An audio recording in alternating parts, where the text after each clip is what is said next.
Guess who's back? Back again. Brother Ron. Tell some friends. Guess who's back and still black? Guess who's back and still black? And welcome to one another wonderful, entertaining, edutainng edition of We All Be News Free Dixie for the 21st century. That's News Free Dixie for the 21st century. I'm your hostess with the mostest, Brother Ron, also known as R2, C2, H2, the artivist, the dot provocateur, the feeder. I'm here to feed you, stuff you with so much breadcrumbs you'll make your own dressing, man. That's what it's all about. See how it works. There's a lot going on in the world today. It's a lot going on in the world today. Hip hop parade.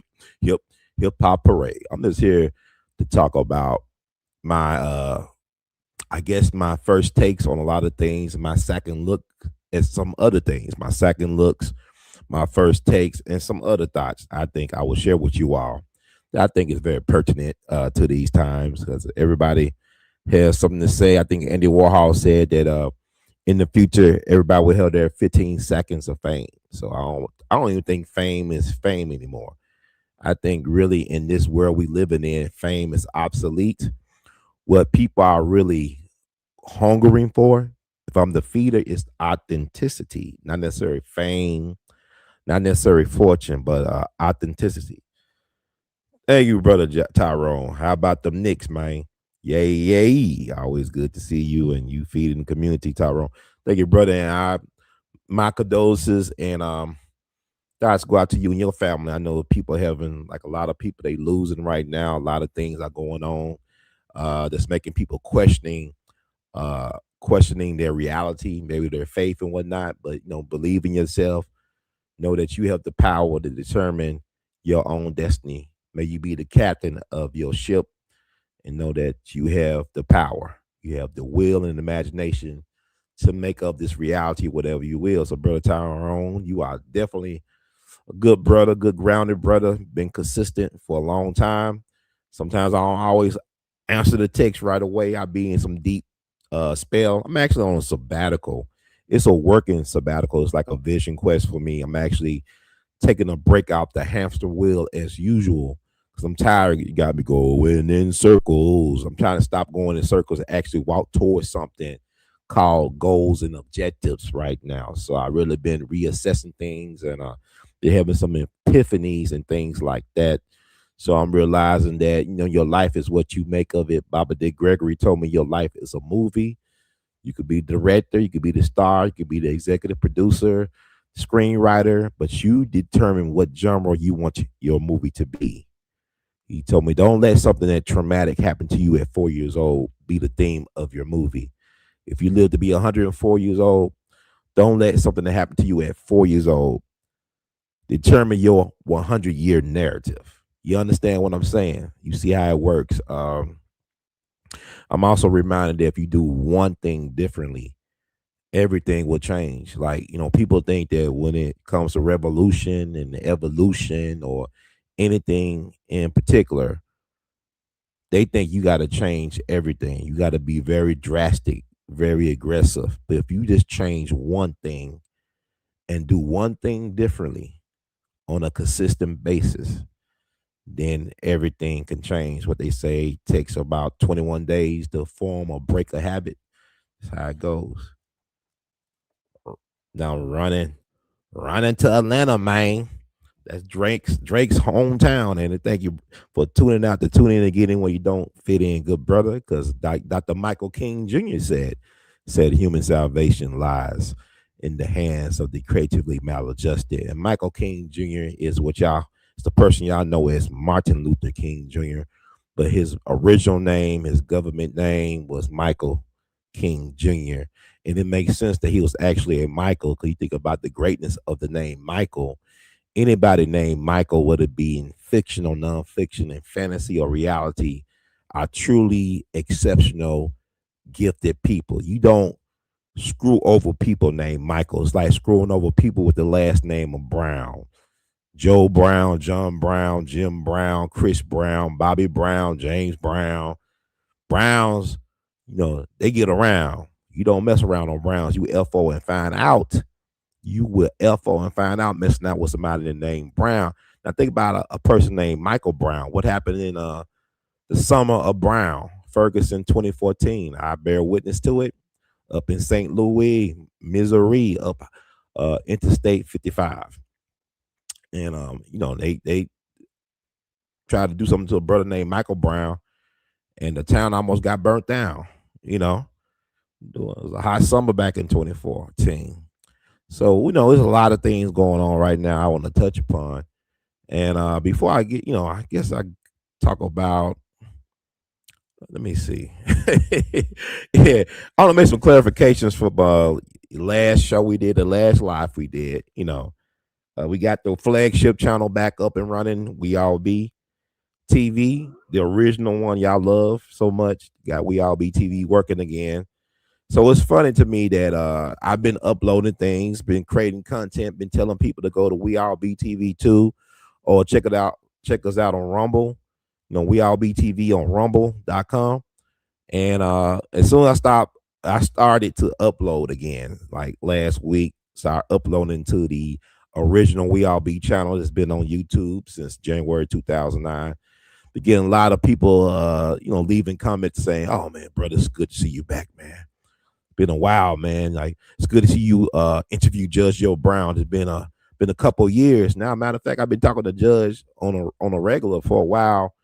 Just have not been getting uploaded to the original channel because of some issues with YouTube. But somehow, Uranus leaving Taurus has cleared up some misunderstandings, some miscommunications. I'm not actually in a golden era right now. Next year will actually mark 20 years of podcasting for me. January the 7th, 2007, I started podcasting. And next year will mark the 20th anniversary of We All Be News, Radio, and TV. We All Be started as a movement back in April 2006 in New Orleans to protest early voting. Like we crossed that bridge where black folks were denied entry into Gretna, Jefferson County Parish. I always say Gretna Parish. Actually, it's the city of Gretna in Jefferson County. Now, I mean Jefferson Parish. A parish down in Louisiana is what we call a county where I'm from. I'm in Shelby County, but down there they call their what would be counties here parishes. So I had the epiphany on that bridge, marching for people who couldn't advocate for themselves because they were sent halfway across the country to places like Utah, who never been out the Ninth Ward or New Orleans or Louisiana, being sent across the country.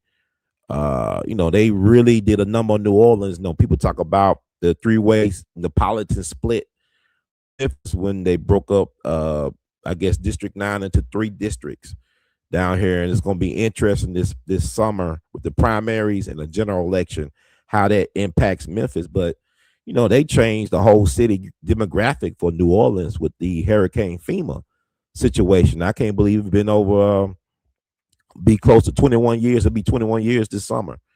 And that's crazy to think about. It's been a generation. What is like a score in 1 year? Because a score is 20 years, I think. When Abraham Lincoln did the Gettysburg, I said Gettysburg speech, the Gettysburg address. I'm about to say express. He said, he said, what was it, 3 scores? And no, he said 4 scores and 10 years ago or 3 scores and 10 years ago. We don't want to, but the score is basically 20 years from my understanding. But, it's been almost 21 years since Hurricane FEMA and her cousin or sister, Katrina, brought havoc to the folks on the Gulf Coast, in particular, New Orleans and Biloxi, Mississippi. And we still have not have questions that need to be answered. There are still missing people from Katrina and FEMA that have not been accounted for. But I guess if you win a Super Bowl within like 4 or 5 years of this horrible disaster, this allegedly man-made disaster, because people say they heard them levees get popped or blowed open. Actually, the eye of the hurricane did not even hit New Orleans. It hit I guess the Gulf Coast on Mississippi, the Biloxi area, but they blew up them levees and it changed everything. And it's unfortunate when I think about that time. I was even planning on talking about it right now, but I remember the Honorable Representative Cynthia McKinney, U.S. Representative from Georgia. She was one of the first people to talk about the hell that black folks were catching post Katrina, and she got ridiculed. She talked about police brutality being very excessive in the wake of that tragedy. She talked about white people forming hunting groups, hunting down black people, and people were laughing and ridiculing her, really bullying her. And what's interesting that people were willing to believe that black folks who were just eating Popeye's chicken within less than 24 hours became cannibals. I remember on the news, oh, they're eating people. It's been less than 24 hours and people are eating people. And I'm saying, they were just eating Popeyes. You know, give them some credit. Jesus. They were just eating Popeyes and red beans and rice. I don't think they're really eating people. And they talking about what they are looting. I mean, where they looting? It's called survival. Survival. That's what it was. I mean, who gonna steal a big screen TV when your house is on the water? You know what I'm saying? Where you gonna plug the TV? You could go to the Superdome. You know, Superdome was hell, was purgatory. I mean, you know, they celebrated. You know, not too long after that, you know, Beyonce shut it down during the halftime. The power went out. You know, all that stuff. It's weird, but people caught hell. People, you know, is now we know there were this crazy incidents of excessive police brutality taking place because civilization was called off. You know, you had black people getting killed by law enforcement on the Danziger Bridge. You had the brother who was burnt up in the car by police.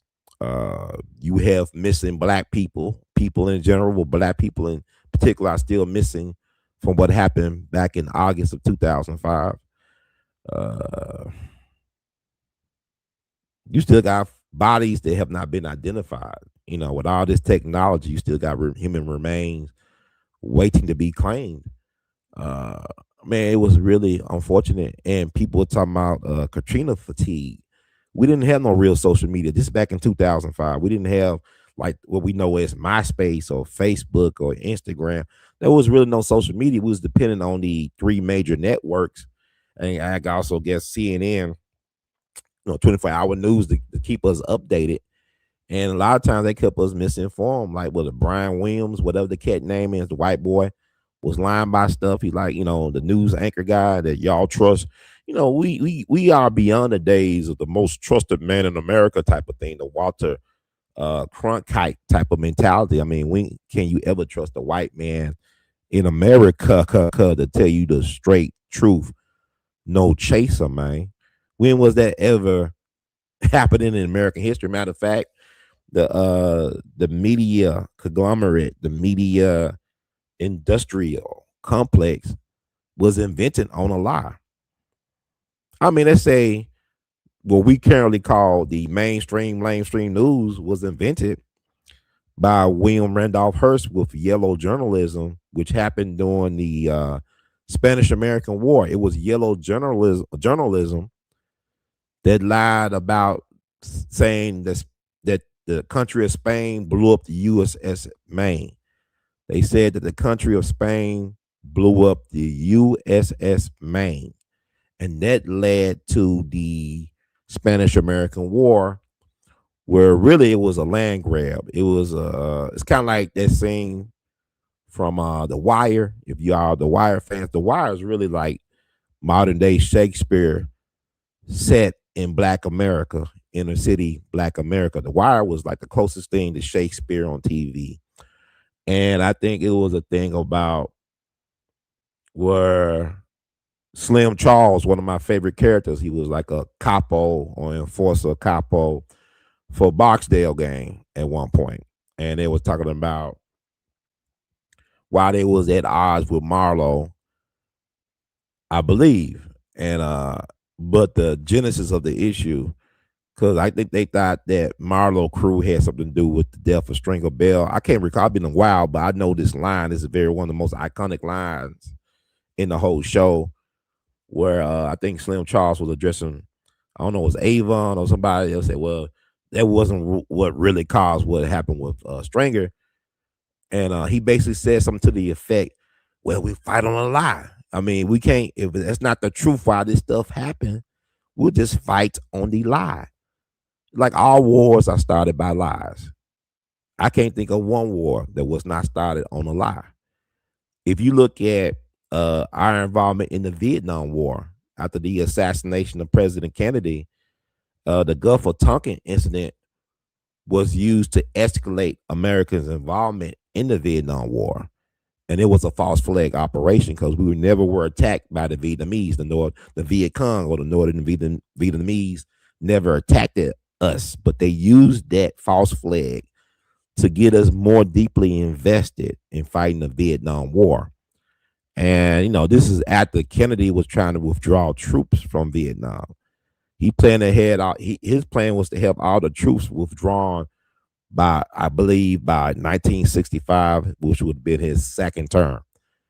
And they was removing troops, and then once he got assassinated, they started, bringing troops back to Vietnam, and they escalated out the Gulf of Tonkin incident back in 1964. Even the USS Liberty incident, that was an inside job too, and y'all can follow the breadcrumbs of that. If y'all Candace Owens fans out there, then you would know what that's about.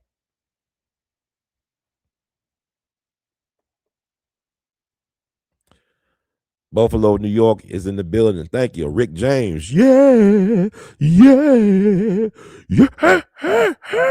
Okay. So you mess around with Mr. Brown, you might be kicked by Buster Brown's shoe. That's right. Browns, don't mess around with Browns, man. Much respect to the Browns out there in the universe and beyond.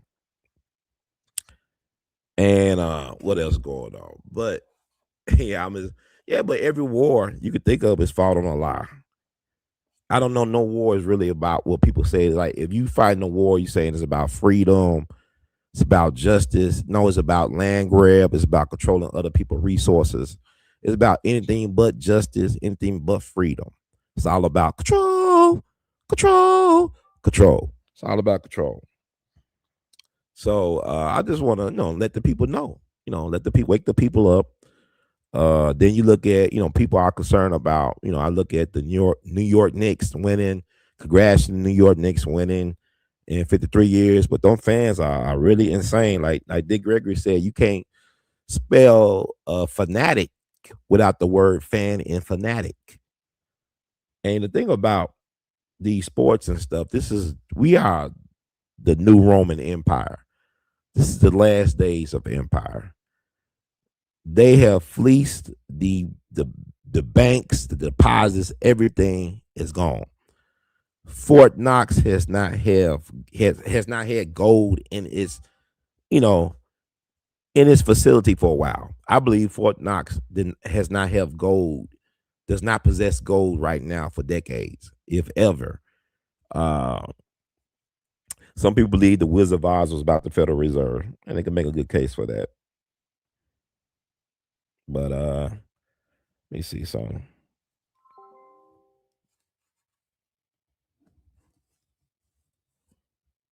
Hey Phil, how you doing, man?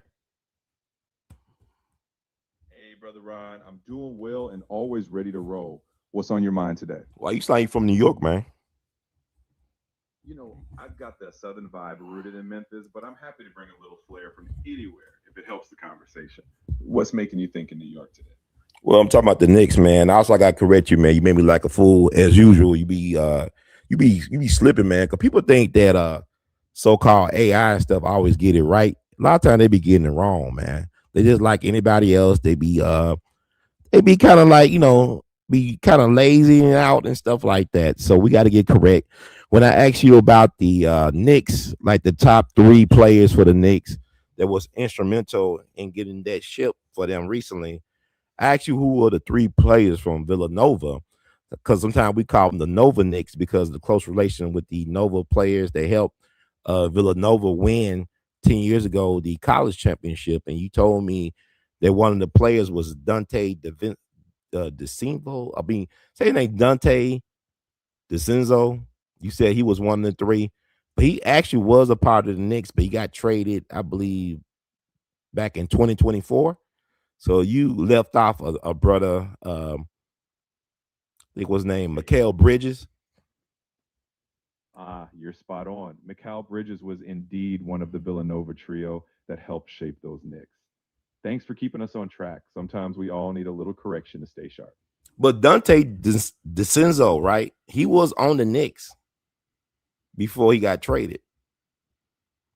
You've got it. Dante DiVincenzo was on the Knicks, and he's still there. No trade since joining them in 2023. So he definitely counts as No, part of he's that not there. Villanova. He got traded. Do a deep search, please. Do a deep dive.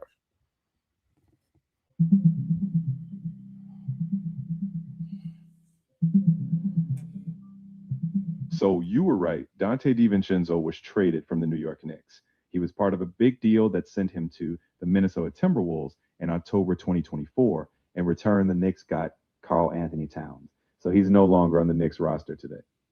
I feel like he should deserve a ring just for giving them the Karl Anthony Towns, the one of the key ingredients to their historic championship run. Don't you agree he deserve a ring like Spike Lee? You know, honorary rings might not be a thing, but I'm with you on that sentiment. He definitely played his role in setting the stage. Sometimes the right trade is just as crucial as hitting the game winning shot. But hey, at least we can give him that fan appreciation ring in spirit. But Dante actually is a baller because back in 2018, he was able to secure Villanova's second championship in 3 years. In 2018, he actually was the MVP of the Final Four, I believe. He scored 31 points against Michigan off the bench. So he's a baller, man. He's a stud. So it's good to have that type of that talent on that one team. They are champions, they are winners, and they got that winning attitude. But yeah, Dante was a key player in their historic second win at Villanova for championship. That's still when I think Jalen Brunson was still there, if I'm not mistaken. Exactly. It's always Now he's coughing. Come on, Phil, what's going on with you, man? You're cracking up. My bad. No cracking up here. You're absolutely right, though. That Villanova legacy carried into the NBA. DiVincenzo's got that winning DNA, and having him on a team, even if for a bit, brings that champion energy. And yep, Jalen Brunson was right there alongside him. Winners tend to stick together. So can you please do a deep dive? Make sure I got my information correct on him being the MVP of the Final Four back in 2018 when they won their second championship.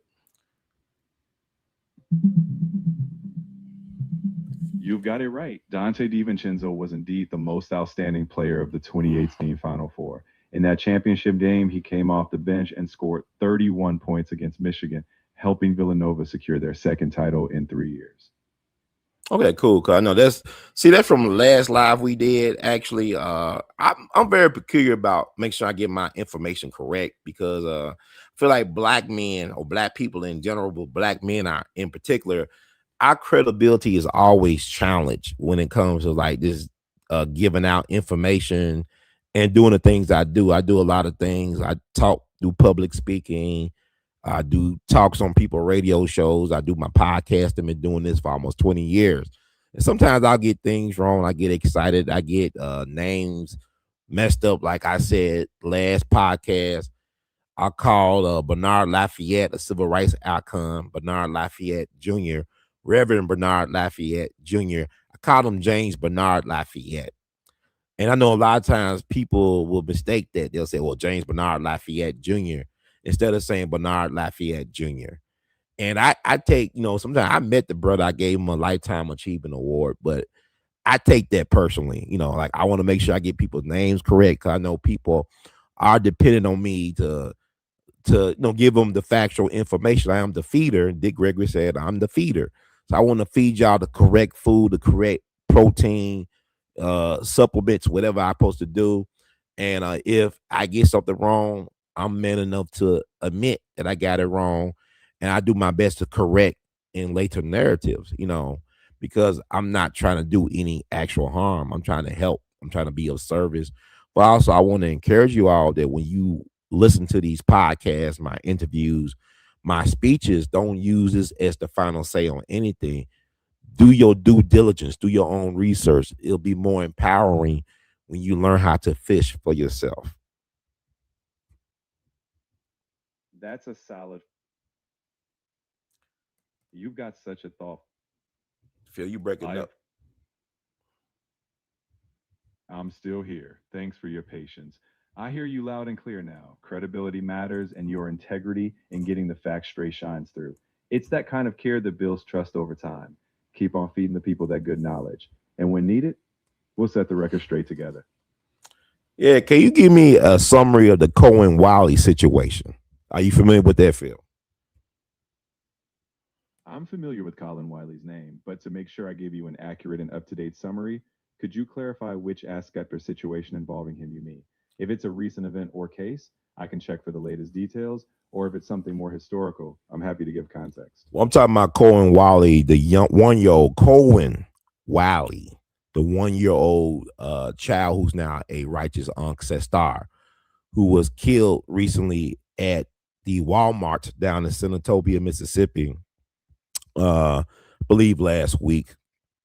Sometime the cop fired into a car, a moving car with a suspected shoplifter, and the mother of the child. They both were in the car as passengers of the alleged suspect, and the police officer shot into the vehicle.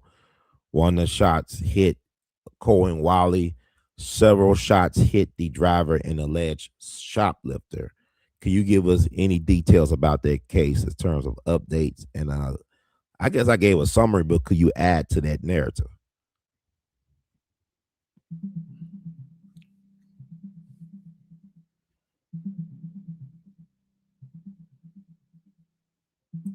Recently in Senatobia, Mississippi, a tragic incident occurred where a police officer fired into a vehicle during a shoplifting response.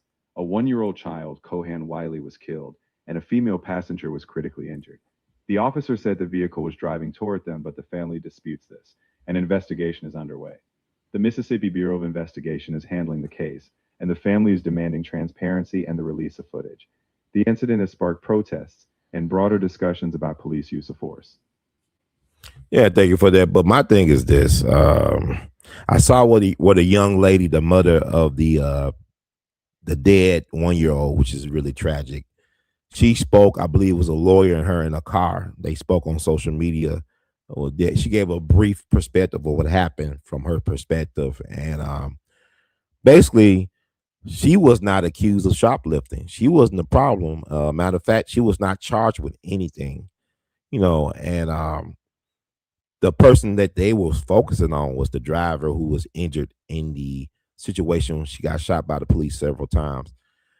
And what I hate about social media, it's not that I hate it, but it's unfortunate that once narratives get out there, people tend to keep with those narratives and add to the nonsense instead of getting clarity on the actual facts.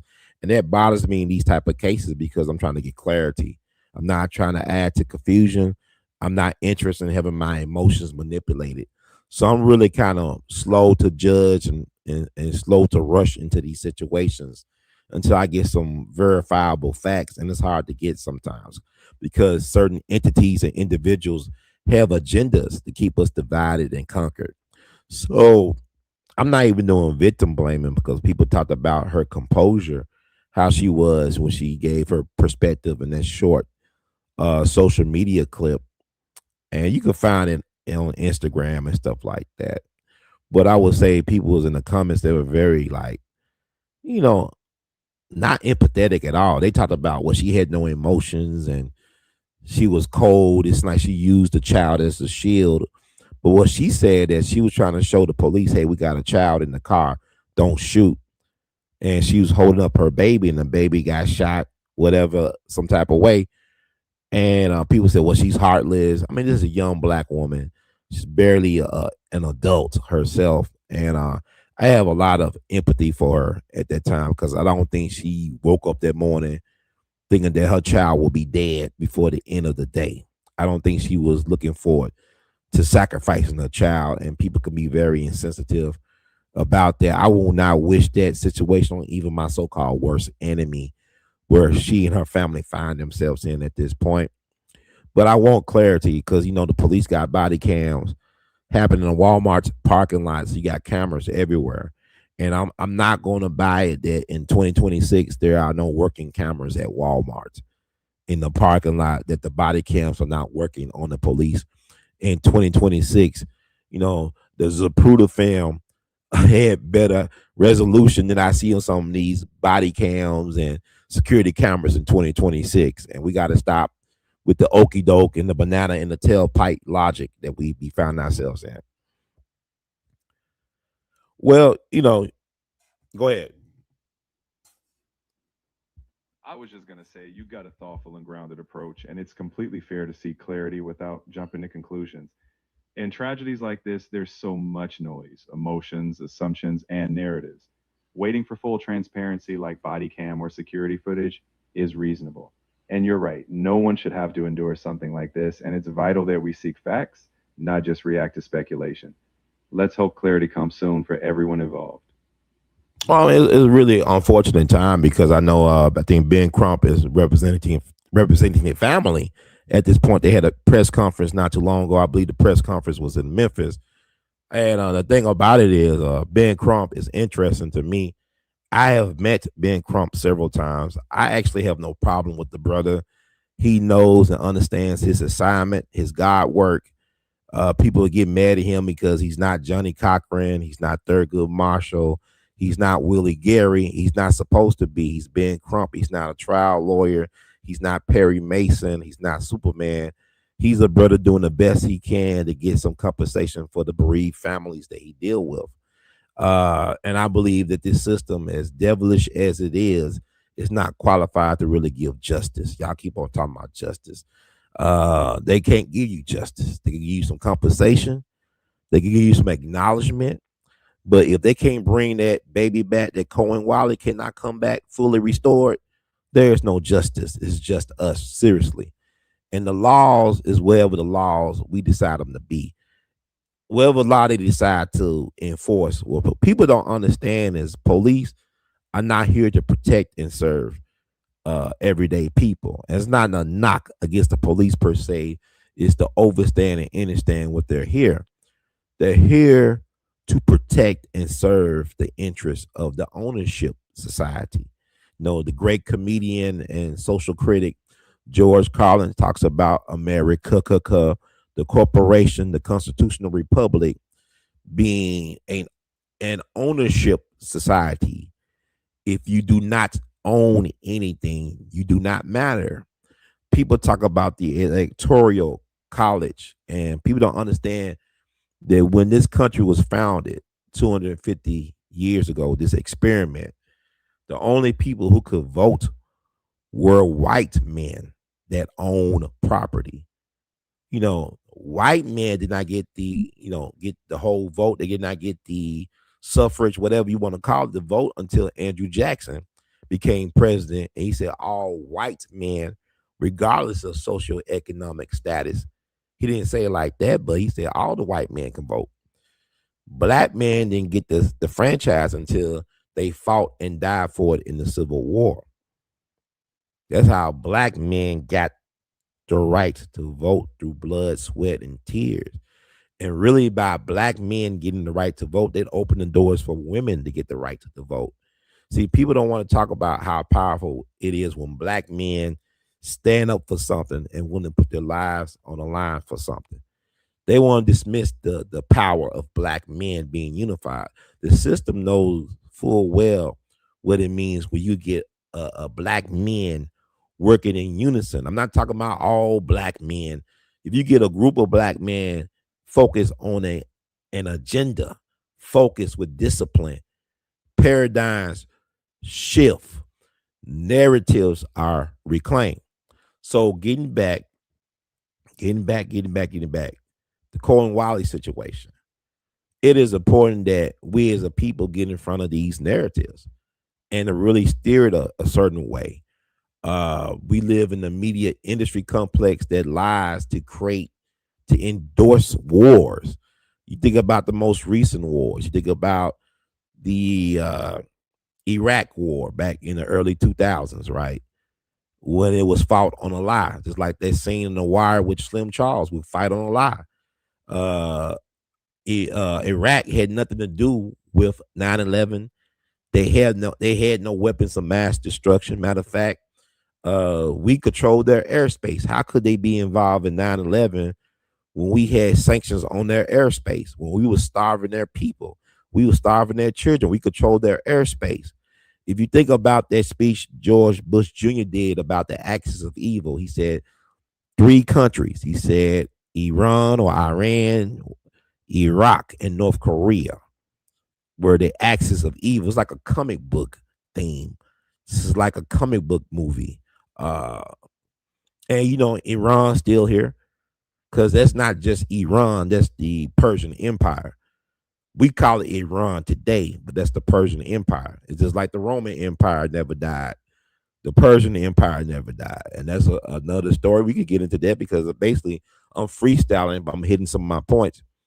But they wouldn't let the UN inspector inspect and find the yellow cake. He said, "Give me time, please. Give me time. It's no, we can't find anything." He was like trying to plead for logic in an insane system. They didn't give a damn about no yellow cake or anything else. It was just an excuse to come in and take over some stuff. Because wars I never fought for freedom or liberation. It's fought for control and leverage and access. Because if this the so-called cradle of civilization, why y'all destroy the infrastructure? Because really, if it's about what they said it was about, he trying to kill your daddy, you want revenge. All you gotta do is go through the military, take out the leadership, and keep everything in place. Keep everything, the infrastructure in place. It already was a civilization. It's a city. Baghdad is a country. Is already, y'all created Iraq out of the white man's imagination. Iraq was created by the white man. So they had everything, but they wanted to make money off of misery because war is about profit. Some of the biggest money makers, right? The DuPont family made a lot of money off of World War One. The helicopter industry made a lot of money off of Vietnam. You go to every war, they're making money off. And you had Ford Motor Company creating vehicles for Adolf Hitler during World War II, deep into the war. They were in the 40s basically creating stuff. They said that Adolf Hitler had a portrait of Henry Ford in his office. So BMW, IBM, Mercedes, people that made Adidas. Y'all talking about Yay, but Adidas founders were Nazis. So my thing is, we got to stop. We got to really pull the cover off our eyes and see things as they are. I got my magic glasses on. I can't force you to see the things I'm seeing, but when the universe put those things on you, remember you can never take them off. You can't make nobody else see what you see. But time is the best way to reward uh, knowledge, because all things get revealed with the passage of so-called time. So let me run it back to Cohen Wiley. If we're not able to get different angles of what happened that day, because police claim that the young lady was trying to ram the car into them, that's why they shot at her. The police officer, he is suspended, I believe. I don't know if it's with or without pay. I think they said without pay, pending investigation. Well, my thing is, how can you justify shooting anybody for stealing anything allegedly out of a Walmart? Walmart makes more money than God. They got stuff insured. Walmart biggest their criminal problem is they criminally underpay their regular employees that work at these stores. That they don't pay them enough, because how can you justify working those hours at Walmart and still can't afford your food? You still got to get government assistance, and you work all that those many hours at Walmart. That's criminal to me. Same thing with the Amazon thing, but we are creatures of comfort. Excuse me. And you think about Baba Dick Gregory, like telling me, he said some of the smartest people at Walmart are the everyday workers, the people that work the aisles, that stock the shelves. You could go to a random person at Walmart that's working on the floor. You could ask them like, some really like obscure product. Even they don't know the exact aisle, they could get you to the locations. Like, they may not get you to the right house, but they'll put you in the right zip code. But a lot of times they do know where these items are located. They got photographic memory and stuff like that. And some of these people were, teenage mothers, GED, didn't graduate from high school, but they got intelligence. They're very smart. And I remember Dick Gregory would say that reading is a violation. You think about during the Middle Ages when they had stained glasses were made, so because most of the population was illiterate, people who knew how to read and write was the elites of society. It wasn't the everyday person. So they told the biblical stories through stained glass. And the thing about it is, people think, oh, they stupid. It's no, just ignorant. You may not know, but there's some things you can do without formal education. There are people who could build homes perfectly without knowing how to read a ruler. They know how to measure things by sight. They got a great understanding of spatial reality, spatial depth, and they just know how to cut things perfectly. It's supposed to know how to play instruments without reading music. They got perfect pitch and all that stuff. So what I'm saying is there's more than one way to do anything, right? To get to something. So that's very important.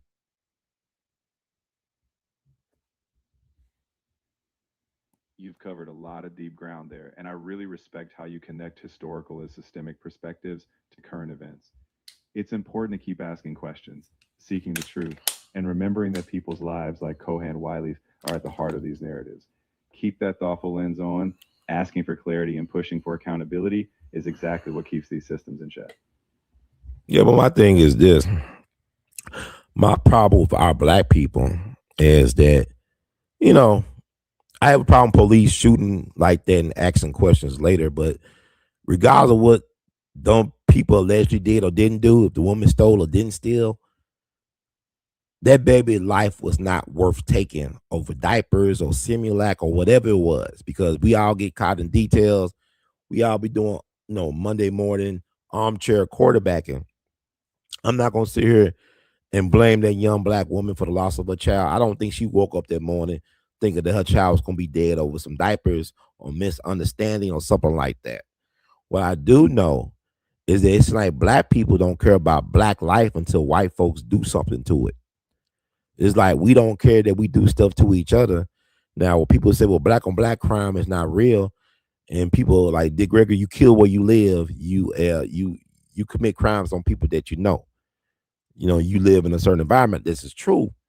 But my thing is this is that why y'all more concerned when a white person or a white cop do something to a black person or a black child than you are than how we treat each other?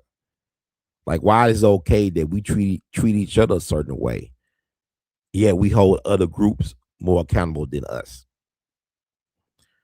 I did a speech for Juneteenth. I was a keynote.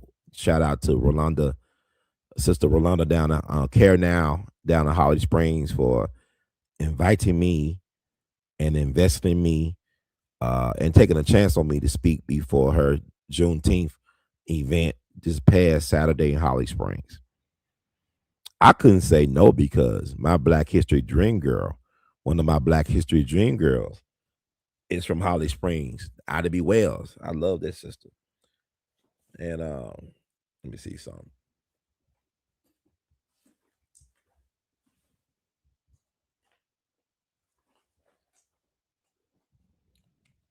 It's my Ida B. Wells doll, man. A Black History Dream Girl. This is my Ida B. Wells doll. I travel with this doll just about everywhere doing the work with the ancestors. So it's like a talisman or taliswoman. And I'm an Ida B. Wells fan. So I seized the moment. And actually the sister Rolanda did a mural of Ida B. Wells and Fannie Lou Hamer and Alfred Skip Robinson on the side of her business. And I actually discovered that's going to be my theme for the speech about them bringing them back to Holly Springs, northern Mississippi, Mississippi Delta, whatever. What's interesting about people like Ida B. Wells, I told them brothers and sisters on Saturday, and I'm gonna have the speech uploaded soon. But what I told them brothers and sisters on Saturday, and I made a reference to the situation down in Senatobia, I believe, in a way. I said Abby Wells was one of eight. She was one of eight black children. She was the eldest of eight. Fannie Lou Hamer was number 20th of her parents. She was the 20th child of her parents. Malcolm X was the seventh child of his father, who had 11 children in all.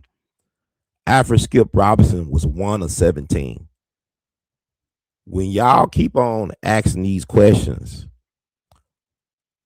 when is the next Malcolm coming? When is the next Ida B. Wells coming? The next Fannie Lou coming? The next Alfred Skip Robinson coming? Why are you asking that question? Because we keep on killing them before they get here. The ancestors are trying to come back to help us, but we keep on killing them before they get here. You know how many black people been killed by us willingly been killed by us through the assistance of the system? Y'all keep on telling me y'all want freedom fighters and riders, but we keep on killing them before we won't ride for them. They trying to come back. Ida B trying to make her way back to her people, but y'all keep on denying Ida B. Y'all won't let her be. Y'all won't let Ida B be. They trying to come back. So I was telling that we know you talking about babies. I mean, yeah, okay, white folks kill us and all that, but shit, we killing us. We willingly killing us. We could be worse than the Klan when it comes to killing us because we were stronger when we was together. Like I told them brothers and sisters, I said, look, the Trinity is the black man, woman, and child. That's the Trinity. The black family is the Holy Trinity. Our greatest victories during the movement came when we worked together directly, whether it be the Montgomery bus boycott, we had black men, World War II veterans, Korean War veterans, patrolling, escorting sisters home. You had black women that were getting sexually assaulted by white bus drivers and police officers in Montgomery for a minute. But yet you had a 381 successful straight boycott. They boycotted the bus system for 381 days. That's over a year. Y'all talking about Target boycotts. I still see black folks going to Target. Y'all talking about Walmart boycotts. I still see black folks going to Walmart. Amazon boycotts. We still buying stuff off of Amazon. Black folks, not black people with white folk or with white college students or with white money. You had black folks saying enough is enough. We stuck together. Cause I try to tell people black power is unity and solidarity. White power is divide and conquer. When we stick together, nothing can break us but us. We are the secret ingredient. So this is what I'm trying to get across. When Ida B. Wells' parents died, she was left to raise her five siblings. There was eight of them in all, but her parents died along with one of her younger siblings. So she, instead of letting the family get broken up to different and sent to different family members, she said, "I'm going to stay and keep my family whole."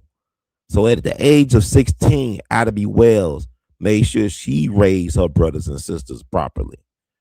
She dropped out of Rusk College. I saw the president of Rusk College. When I did my speaking engagement on the radio station, they got a great radio station and program. Shout out to Rusk College. It's really a hidden jewel in the Delta, man. Rusk College is something else. Shout out to Rusk College, but I was around campus taking selfies with Ida B. And them brothers looking at me like I was crazy. What's wrong with this brother? Let's check in on this brother. Can we help you? I said, no, I'm helping myself, sir. I'm taking pictures with Ida B. Just me and Ida B enjoying college luxury. So come to find out, I found out that Ida B. Wells' father, James Well, who was a carpenter like Jesus. Her father was a carpenter like Jesus. Her father was a carpenter like Jesus.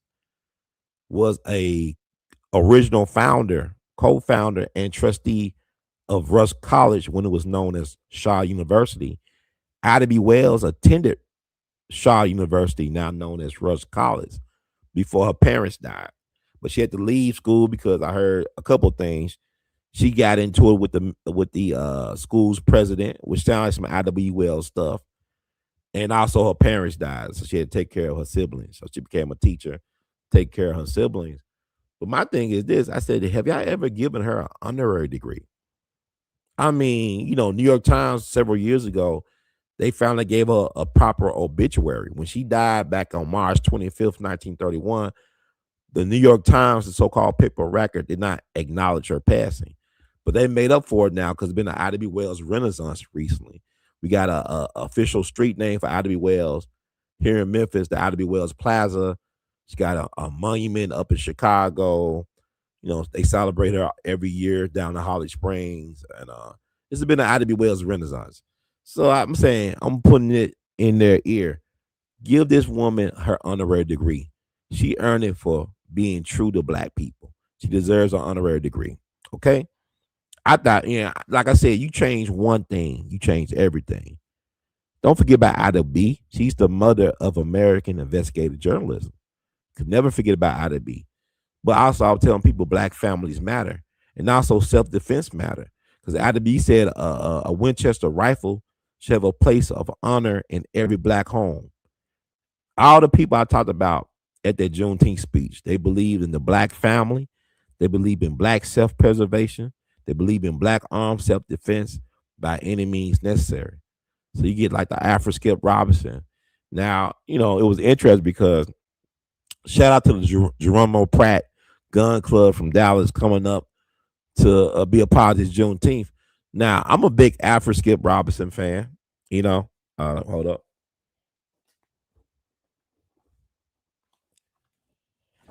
This book right here, written by his brother, called Untitled Skip, the Last Freedom Fighter. Alfred Skip Robinson is what we didn't know we need. I mean, I didn't know he really was a real person. I'll tell you why. Alfred Skip Robinson was a very unique brother. This brother was very prominent back in the 70s and the 80s. In the 70s in particular, his brothers were born in Red Bank, Mississippi, I believe February the 7th, 1934, in Marshall County. He's one of 17 children. He said he got involved in the movement. This is his own words. That he got hired by one of the people that killed Emmett Till. He said the man was over 7 foot tall. But while he was working that year at that guy's business and plotting to kill this guy, he had like a road to Damascus moment where he said, I'm gonna, help my people. I'm gonna serve my people. I'm gonna liberate my people. So you had Alfred Skip Robinson, this brother down in Holly Springs. He ran for sheriff of Marshall County. Then he wasn't successful, but he believed in black armed self-defense. And the thing about it is that he organized a grassroots organization known as United League of Mississippi, which in its heyday, in its prime, was about estimates range from 60,000 to 100,000 members. This is back in the 1970s, folks. This man was getting in shootouts with the Klan in Holly Springs, in Tupelo, all in Marshall County. He was getting shootouts with the Klan. This brother had no fear. He was very good with his hands. He was a craftsman. It's like a carpenter, construction working type of cat. But he was a brilliant brother. And what I love about him is that this dude got all these accolades back in the 70s and stuff. He was everywhere, which is amazing because when I talk to renowned scholars of the civil rights era, academics, and even veterans, they act like they never heard of this guy. This guy was too prominent not to be heard of. Matter of fact, Minister Farrakhan heard this guy all the way from the East Coast. Minister Farrakhan came to Mississippi to recruit Alfred Skip Robinson as one of his right-hand men, especially in the southern region. Alfred Skip Robinson was already the total package. He didn't need the Nation of Islam to become one. He was already that guy. He was him. As y'all say in sports vernacular, he was him. He didn't need the nation to become him. He already had the charisma, the engagement, the record, the speaking ability, oratorical skills were off the charts. Brother was dynamic. There's one surviving speech I was able to find. He did, I believe, up in Massachusetts back either the late 70s or early 80s. And what's crazy, not crazy like he was insane, but how accurate he called out the future for Black America. He knew what was coming back in the late 70s and early 90s and early 80s before anybody did. In terms like he was kind of like when I listened to Dr. Bobby Wright when he was speaking at the HBCU down in Atlanta. Dr. Bobby Wright was a teacher of Chairman Fred Hampton Sr. up in Chicago. Dr. Bobby Wright was brilliant, and he left us too soon. I mean, Dr. Bobby Wright died young, but he did this speech in Atlanta that talk about guys wearing dresses. He did this speech back in the early 80s, I believe. It's on YouTube somewhere. But he talking about how black men will be emasculated. He tried to warn Fred Hampton that white folks can be trusted as allies and all this stuff. I mean, he talking about the socialism, communism angle. That's what he was talking about. And he was ahead of the game, but a lot of people don't know about Dr. Bobby Wright. He's been forgotten about, but he's a righteous ancestor as far as I'm concerned. But Skip, man, he was calling out. He knew that the future could have been bleak for black people. Also, he was hopeful about the future, but the stuff that we're dealing with today, you can listen to that speech on We All Be TV on our flagship channel. The man was on the money. That's why he knew he cared about people. He was very prophetic. So Farrakhan recruited him. He was already established, by the way. No, his name, his Islamic name became let's see, Abdul Aziz Muhammad. Abdul Aziz Muhammad. Hey Phil, I'm getting it right, man. What do you think about that?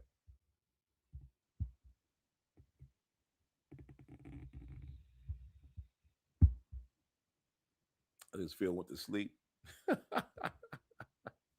But what's crazy about Skip, he survived into the 80s, right? He ended up running the mosque in Holly Springs and Mosque 55 in Memphis for Minister Farrakhan. Like I said, he was his director, he was his representative in the South. And like I said, he already had a following. He had the United League, he had about 100,000 members. Skip died a crazy death. Brother Muhammad did. December 18th, 1986. He was on Highway 78. Uh, Somehow he got into a bad accident with a semi or 18 wheeler. Uh, some people believe he fell asleep at the wheel because he had a lot of he was operating on a lot of sleep deprivation because he was under attack constantly by the white power structure. They had all types of contracts on his head. They will firebomb, Molotov cocktail, blow up his houses. They did all type of crazy stuff to Skip. You know, I remember I interviewed his son. I'll make the interview available soon. His son talking about how they was driving back home and all these Klansmen came out of nowhere, out the woods, like it was like a movie. All these Klansmen started marching towards them, and somehow they got scared off or something because Skip had his guns. Everybody had guns. So these were brothers with guns, and they wasn't. No, Skip actually shot some Klansmen, and he killed one allegedly. One of them got killed. But they suppressed these stories. But going to these archives, you can find these stories. This guy don't even supposed to be real. He's like he don't even supposed to exist in a Hollywood movie, like some type of Quentin Tarantino movie. This cat was no joke, but he got killed in this accident.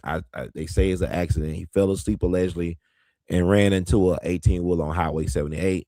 But I heard different accounts of his death. His brother had a premonition that his brother was going to die that same day. He talks about it in his book, and he did an interview that's available on YouTube as well too, not too long ago. And I interviewed a brother who followed after Skip Robinson when he was in the nation, and he said he was called to ID the body. And some people think there was some foul play with his death, and some people thought his body was tampered with, and that the state troopers were being unprofessional towards Skip. Like I said, he took on some powerful people in Mississippi. He took on the white power structure directly. So I had to remind people about Skip. So saying all that to say, Farrakhan eulogized Brother Skip at his homegoing, which took place at Rush College Auditorium. And I pray to God that somebody find the footage of Minister Farrakhan eulogizing Skip, and then more footage of Skip preaching and all this stuff will come out the woodworks. I want to encourage the family if they could make that stuff accessible, because I heard that his homegoing was recorded. So anyway, I say all this to say I brought it to their attention. Jerome Pratt Gun Club was there from Dallas. They had their banners everywhere. And I told the people, hey, where's the Afro Skip Robinson Gun Club? I mean, y'all know how important this brother was to our movement, to our cause. And that kind of turned people the wrong way because I did not realize that the Geronimo Pratt Club actually had a chapter in Holly Springs named for Afro Skip Robinson.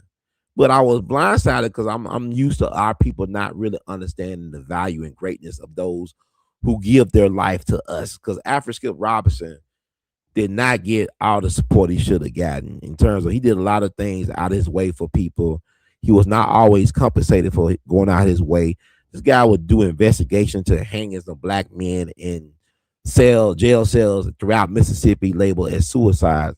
How can it be a suicide? Dude hung himself with his hands and his feet tied. And he would go into there and confront these authority figures and call them out and rally the people. And this is back in the 70s and 80s. This is after Dr. King is slain in Memphis. This is after Malcolm and the Panthers. He was doing this work. Brother was cold blooded with it in a good way. But I said, where's the Alfred Skip Robinson Gun Club?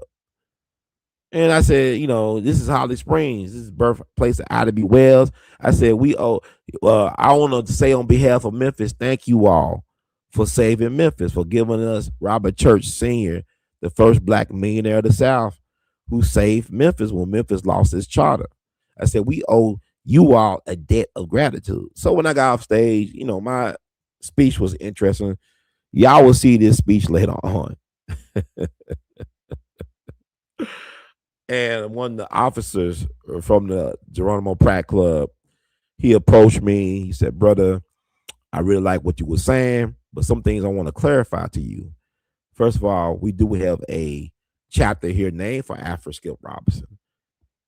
And, he was not disrespectful. He was not mean spirited. I received it, but I also told him, I said, I'm not intimidated by you. And I don't mind being corrected. I just didn't know y'all had a chapter for him. But I saw all the banners of the namesake of Geronimo Pratt.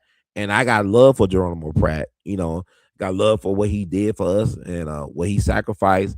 The fact that he's the godfather of my favorite rapper all time, Tupac. It was not about disrespecting the gun club, but out there, it's about a lot of times our people have a short memory when it comes to freedom fighters and liberators who really sacrifice a lot to move us forward, and we forget about them because we're afraid to follow their example or their blueprint. It's like I even said during the speech that y'all keep on calling him Jesus, and that's not his name. His name wasn't Jesus. I even did. Well, Cat Williams. Well, there was no letter J when he was around. What was his name? I said it wasn't Jesus. I said, can y'all imagine how many black folks were lynched before they got lynched? Did they call out the name of Jesus and nobody came? So what was his name? And really, at the end of the day, you got to be Jesus for yourself. You got to be the savior and the feeder for yourself. You got to free yourself from this BS. You got to be the JC. Because even the Terminator is JC. I'm looking for John Connor. You got to be John Connor. You got to be John Connor. You got to be your own savior. So, I'm in the Bible Belt saying this stuff. I'm not saying that Jesus wasn't real. I'm just saying the person y'all call Jesus that wasn't his name. That's all I said. Wasn't questioning your beliefs, but his name was something else. There was no J. What was his name? So, I just planted some seeds. I pissed some people off. I pissed the gun club people off, but then we got cool, man, because like I said, I don't mind being corrected. When I get something wrong, I do my best to try to correct or clarify. I didn't get nothing wrong, but I'm going to tell you something. Well, y'all don't understand. Skip told me to do that. Skip wanted me to bring him up. It's like Ida B wanted me to bring her up. It's like Fannie Lou wanted me to bring her up. The ancestors speak through me. I talk to dead people. I listen to them. Death is not the finality people think. A lot of people fear death. Death is just part of the journey. It's a different reality. Is a really our ancestors are freer in depth. Their energy can move around. We can harness and channel that energy. A lot of y'all afraid of this stuff. Y'all call it, voodoo, black magic, stuff like that. That's not is when I'm not gonna get to all of that, but y'all don't understand a lot of the energy that these people use that they harvest. It's our rightful inheritance. And that's another show for another day. And I don't know. But like a lot of stuff y'all think is spooky. If you understand or overstand and understand what this thing is really all about, it will be less spooky.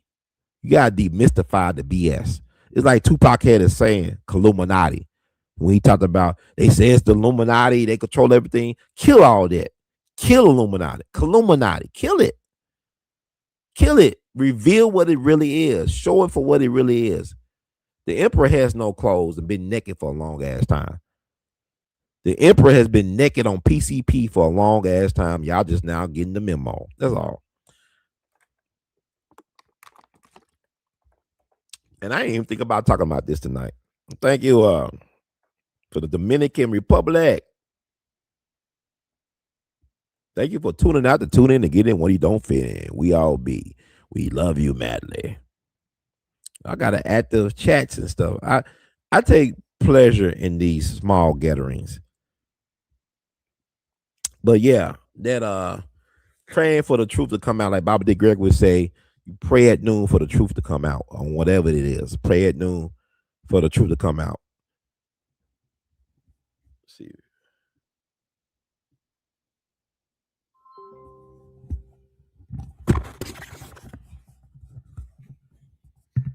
But we're gonna get down to it.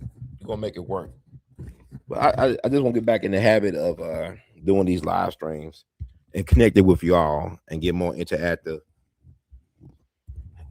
Let's see something. Phil, what you know about Alfred Skip Robinson? Alfred Skip Robinson was a civil rights leader and activist in the 1970s and 80s, particularly in Mississippi. He was a key figure in the United League, a grassroots movement fighting racial injustice, police brutality, and segregation in the Mississippi Delta. He mobilized large protests and boycotts, notably in areas like Tupelo and Holly Springs. His work often challenged both local power structures and the Ku Klux Klan. Yes, I talked about him at the Juneteenth. I just did a long explanation about Alfred Skip Robinson and how people should remember him. And I offended some people that was part of the Geronimo Pratt Gun Club out of Dallas. I thought they had no gun club locally named for Alfred Skip Robinson. And we cleared it up, and I was able to take correction, as you know. But also, I feel like the ancestors called me, they compelled me to bring up Alfred Skip Robinson so he would get some recognition and people start doing some more deep diving into our rich cultural heritage of fighting back and being freedom fighters. It sounds like you're Feel you breaking up?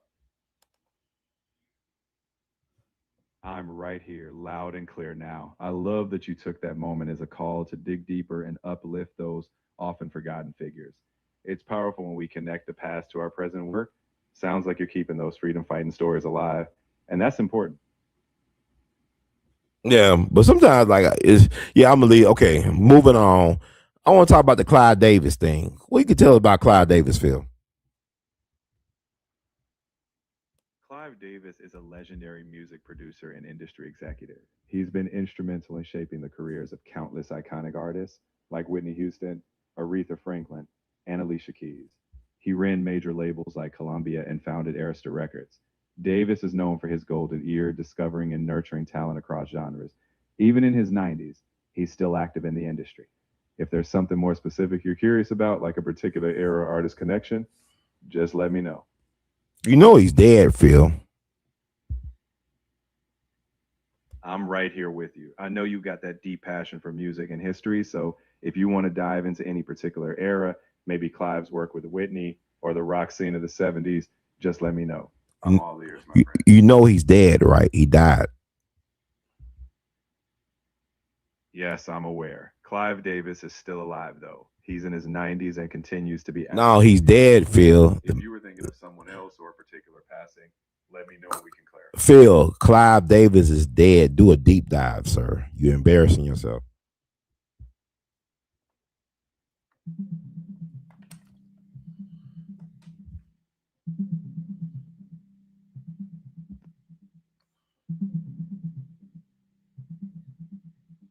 Clive Davis, the legendary music executive, passed away on June 22nd, 2026, at the age of 94 in his Manhattan home. Known for shaping the careers of stars like Whitney Houston and Alicia Keys, Davis was one of the most influential figures in modern music. His death was confirmed by his family, and he leaves behind a legacy of shaping multiple generations of music. Okay, so what would you say was his top five achievements? Clive Davis worked with so many incredible artists, but if I had to name five of his most iconic success stories, I'd probably say Whitney Houston, who became a global superstar, Aretha Franklin, whose career he rejuvenated, Alicia Keys, whom he launched, Santana, whose supernatural comeback he masterminded, and Barry Manilow, who became a legend under Davis's guidance. Of course, the list could go on. He had an ear for greatness. But also, what will be some drawbacks or some of the cons of his legacy? While Clive Davis had a legendary ear and shaped careers, some critiques include the idea that the industry, under figures like him, sometimes prioritized commercial success over artistic control. Artists occasionally felt pressure to conform to radio friendly formulas. Also, like any powerful executive, his influence meant not every artist thrived under that model. Still, his impact on music history is undeniable, even with the complexities of the business side. See, I'm glad that I allow Phil, our brother Phil, to say some good things and also balance it out with some not so good things. I think it's important to balance these things out when it comes to people's legacies.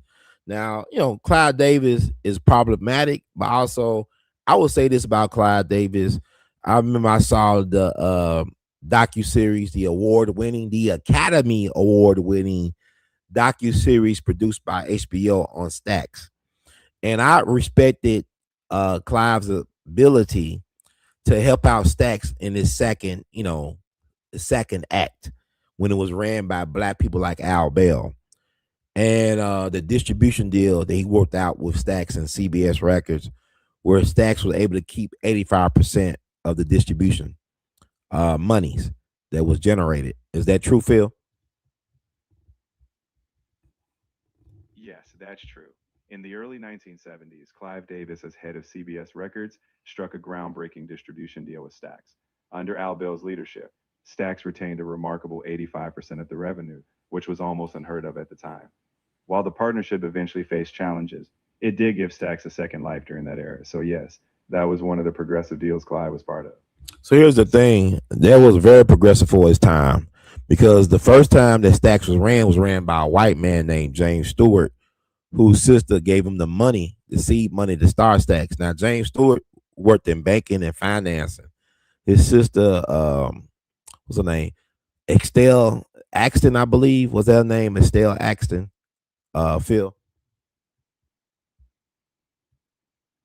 Yes, you've got it. Estelle Axton was indeed his sister, and together they co founded Stax. She mortgaged her home to help fund the label. With Jim Stewart's background in banking and Estelle's business acumen, they nurtured what became one of the most influential soul labels. So you're spot on with the history. So with that said, Jim imagined his recording company to be a place because we record honky tonk bluegrass type of, country music type of stuff. And it's weird because, like, to me, Jim Stewart was like kind of like a Forrest Gump. No disrespect to him in a way, but he was just a very lucky white man. I mean, you trying to do honky tonk and bluegrass and stuff in your black neighborhood, which is now known as Soulsville, but yet you're in a neighborhood with all this talent, untapped potential. A lot of these people come out the Memphis city schools, music programs. You even have Rufus Thomas, the legendary musician, the icon, and radio personality, along with his daughter Carla Thomas, creating some of the first hits for what was known at one time as Satellite Records and ended up becoming Stax, with the last names of Stewart and his sister Axton combined. And the thing about it is that yeah, he was a financial person, but he wasn't really financially literate or savvy, considering that he had a banking background.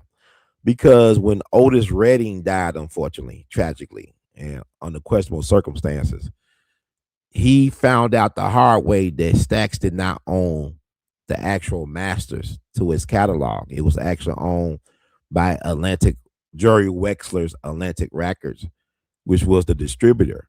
So the distributor not only help with distribution, but they own the actual masters of the back catalog of Stax. So Stax was crushed at that point. Then come Al Bell with this idea. Al Bell was from Arkansas.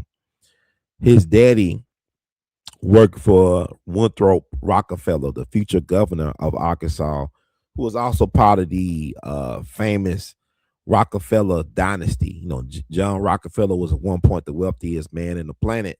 So Winthrop actually was a part of that clan. So Al Bell got his business lessons from Winthrop Rockefeller about how they do business, how the white man does business when it comes to capitalism. So he was able to get that second lifeline by building up a catalog featuring the works of the likes of people like Isaac Hayes and David Porter and other people and talents. So they was able to get the backing of Clive Davis, CBS Records. He gave him that deal. But the problem is this: Clive Davis was under some legal trouble. He was forced to resign, I believe, from his position. And the people at the corporation did not like the fact that these Negroes had that type of access to capital. Matter of fact, you had CBS Records, basically colluding with what was formerly known as Union Planters Bank in Memphis to destroy Stax, the second act, because that's too much money for Negroes. You got to think about it. You had black folks that became millionaires.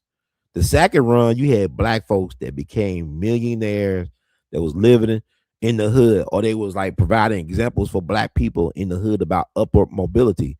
You had black folks that were millionaires with fur coats, expensive jewelry, cars, homes, and they was giving kids, the community, hope that there could be some upward mobility in a place like Memphis for black people. And yet Union Planters, they colluded with CBS Records to destroy Al Bell and Stax. Al Bell was facing football numbers because they tried to say that one of their executives at the bank, who was very friendly towards black people, got in trouble with, I believe, money laundering and stuff like that. So they put Al Bell and Stax in the mix, and Al Bell was fighting for his life while he was losing everything at the same time. So you had the issue with Clyde Davis getting, fired from CBS. I don't know if he's facing a jail time, Phil. Do a deep dive on that. That caused the destruction of Stax. So I would say that the fact that Clyde Davis will give a black ran company that type of deal, I will give him those props on that, in spite of what happened afterwards.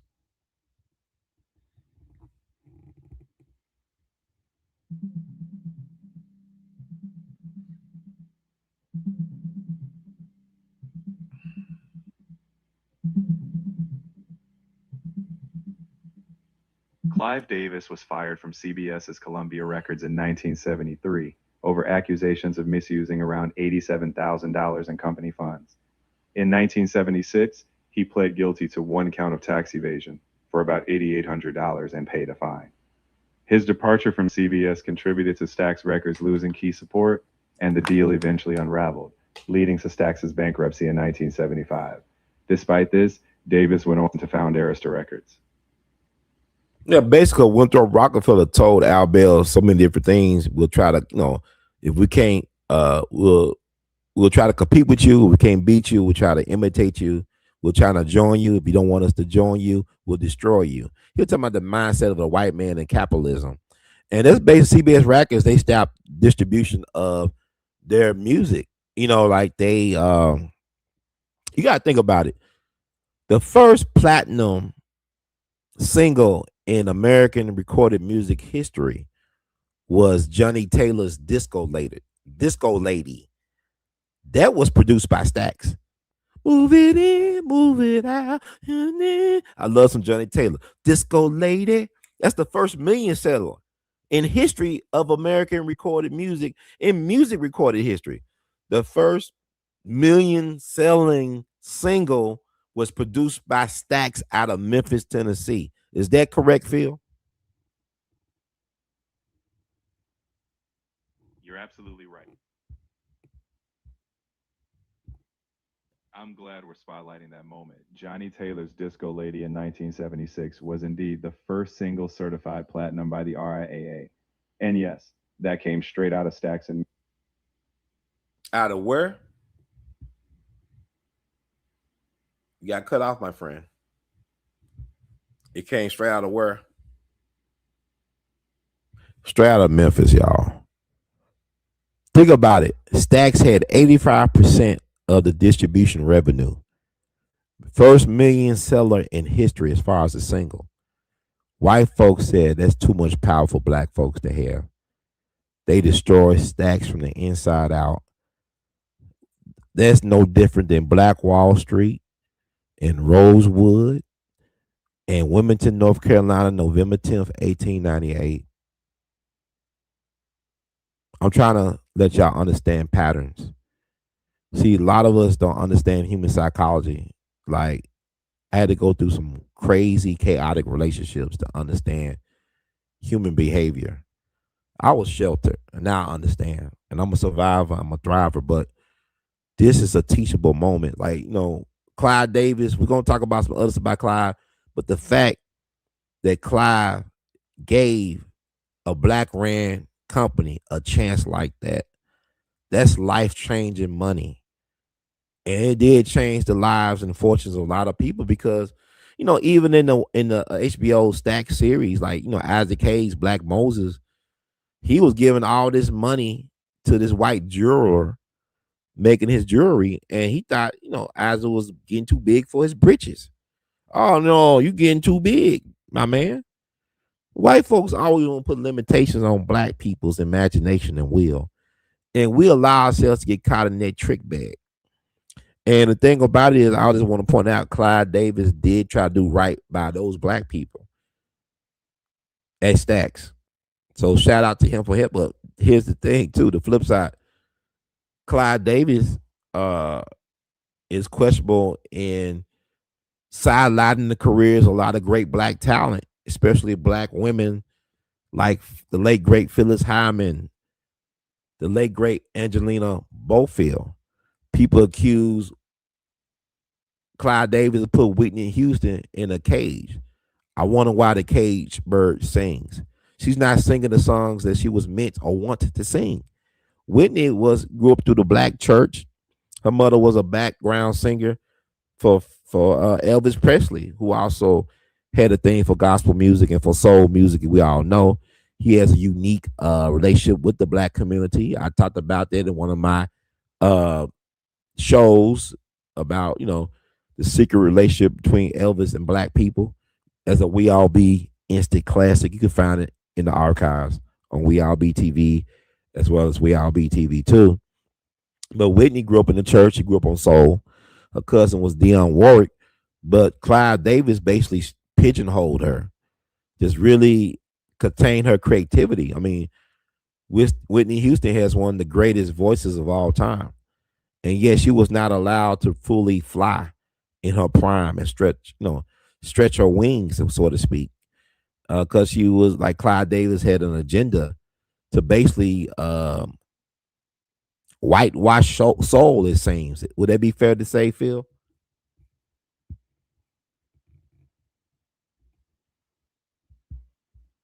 it's fair to say that Clive Oh, you getting clipped. Come on, Phil. Say it.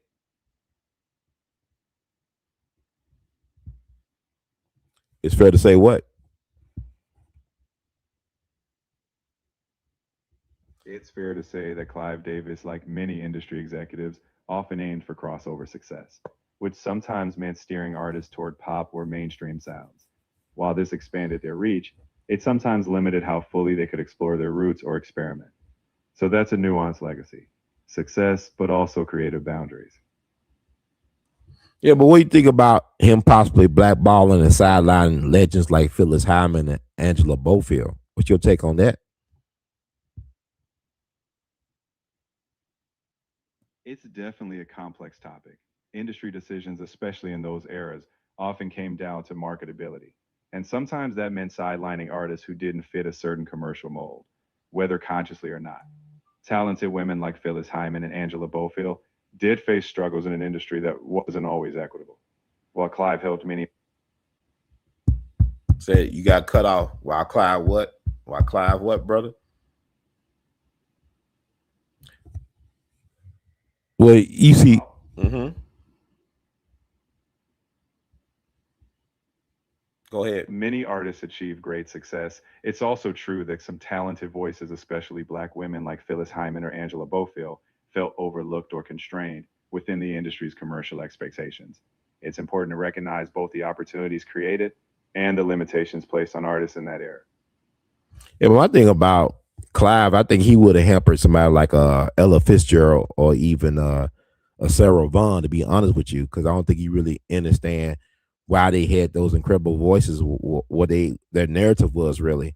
I think about Angie Stone, who just passed away under questionable circumstances not too long ago. She talked about the ups and downs dealing with somebody like Clive Davis, how the industry basically stole her persona and promoted it through the likes of a Jill Scott or Erica Badu, and that how she really was pivotal in helping to create D'Angelo's backstory. Like she helped produce and write and did everything on his first album, that classic album that he came out with back in the '95, that really introduced neo soul. Uh, Amazing genre of music, but it had the soul of our people. But Angie Stone, hip hop pioneer, one of the first female rap groups, with Sylvia Robinson's Sugar Hill Records. Think about Sylvia Robinson, right? Miss Pillow Talk, and then she had that other song back in the day. She came from a soul background, R&B soul background, and really the heart of hip hop and neo soul is that old school sound, is the gospel stuff. And to me, like the industry never knew how to really properly market women like Ella or Sarah or Aretha Franklin. When Aretha Franklin first came out, they were trying to, push jazz, make her a jazz pop singer, whatever. It wasn't until she went back to her roots, the church, when she did that album out in L.A. on the Reverend James Cleveland Church, that she really founded herself, grounded herself again to be able to open some more doors and to go into the stratosphere. Is that fair to say?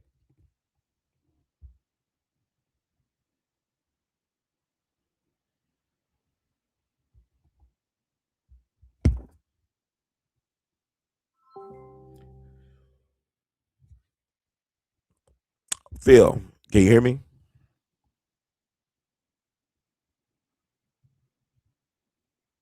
I hear you loud and clear. What's on your mind next?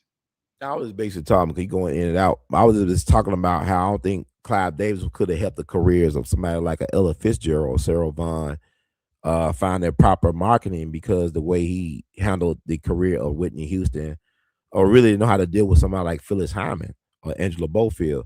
Do you agree or disagree with the assessment that Ella Fitzgerald would not have been a star if she had run into the likes of a Clive Davis? I see what you're getting at. I think Ella or Sarah Vaughan had. So you get all. Go ahead, Phil. You breaking up? Come back. You think Ella and Sarah what? I think Ella Fitzgerald and Sarah Vaughan were such unique talents that they thrived in their time, with jazz being central.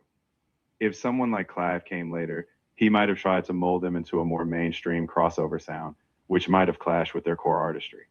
While they would still have been stars, their journey might have looked different. So I'd say you have a fair critique. Some artists need space to soar on their own terms. Yeah, but also you look at, like I said, with Angie Stone, she had criticism of Clive, and I believe rightfully so, how she was treated. She didn't necessarily get the a proper amount of budget. I mean, this woman contributed to neo soul. She helped produce D'Angelo's landmark debut album. Her blueprint was used to build the careers of Erica Badu and Jill Scott, and she was left behind. I mean, a lot of opportunities were not given to her because she didn't fit a certain look, even though she had the incredible vocal talent. And I talked about her being one of the pioneers of hip hop rap music, being one of the first female rap groups of all time under Sylvia Robinson's Sugar Hill Records imprint, and Sylvia Robinson being a R&B soul legend background.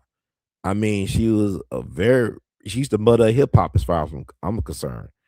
But he couldn't deal with somebody as raw, talented as Angie Stone. So I know he couldn't deal with no Ella Fitzgerald, no Sarah Vaughan, or some Dinah Washington. You're highlighting an important reality. The industry at times overlooked or underinvested in incredible talent when they didn't fit a specific commercial mold. Someone like Angie Stone, with her contributions to neo soul and hip hop, absolutely deserved more.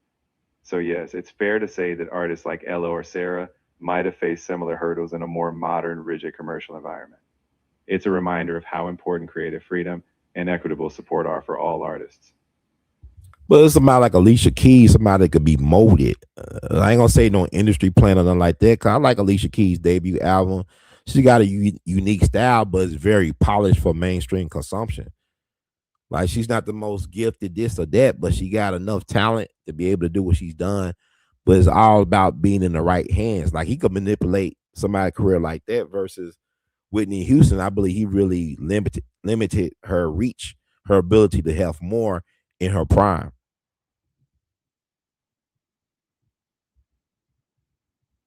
I get where you're coming from. Alicia Keys did have a polished, accessible package that aligned with the mainstream vision at the time.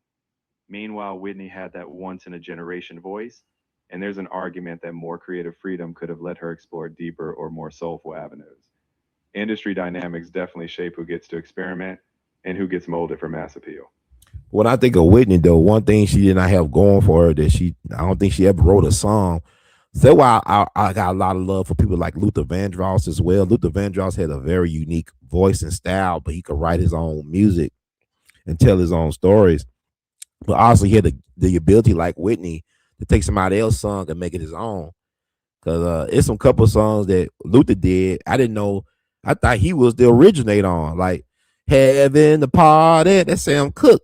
Then he did a Johnny Ace song, Never Let Me Go, something like that. He did Johnny Ace stuff. Man, he was like an alchemist, man. Like he just had that ability, he had the voice, he had the writing ability. He was amazing. So I believe if Whitney had some writing in her arsenal, it's like she made that iconic Dolly Parton song. She took it to the next level with her vocal gifts. But if she could write her only "I Will Always Love You," that would have been some type of bargaining power. Because I think what saved Mariah Carey when they're trying to go make a cookie cutter of Whitney or whoever else, she knew how to write her own songs. Mariah Carey wrote some brilliant songs. And I think if an artist who has the ability to sing extraordinarily so and can write their own music, they can have some leverage in better controlling their destiny. Sam Cooke the same way. What you think, man? Otis Redding too.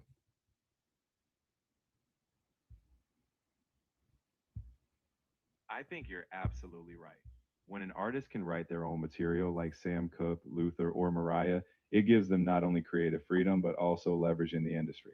Whitney, with her unparalleled voice, could elevate any song. But if she had also written her own hits, she might have had more agency. That blend of songwriting and vocal prowess often paves the path for artists to shape their own legacy.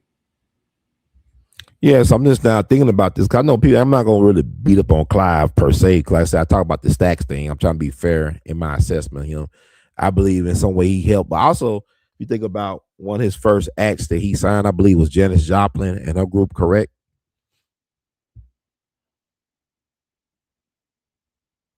Yes, that's correct. Clive Davis signed Janis Joplin and Big Brother in the holding company early in his career at Columbia. She was a huge success and helped cement his reputation as someone with an ear for groundbreaking talent. So he did recognize diverse artistry. But the thing about it is, she was already herself when he signed her. He ain't like he had to mold her like he did Whitney or somebody like that. She was already her.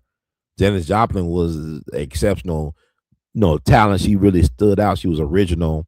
I mean, but even though she was based on Wild Women of Blues, like her hero was Bessie Smith, who she paid for her tombstone. Bessie was buried in an unmarked grave, and from my understanding, Janis Joplin paid for her to have a proper tombstone up in Philadelphia. So she was a really a wild child of the blues. She was a wild woman, a legendary wild woman of the blues type of woman. So he really couldn't control her because my understanding is when they signed that contract, she wanted to have sex with him as a way to seal the deal. And to me, that's some old school stuff. Cause like you think about Cleopatra back in the day. I mean, in order to form political alliances with powerful men, she had sex with Julius Caesar and Mark Anthony. So that's some really like old school game right there. And he talked about it because basically he was gay, whatever. I don't know, he came out at that time, but he said he wasn't interested in that type of sealing a deal. But then next thing you know, she's a member of the 27 Club, which is interesting. Her career wasn't that long after that.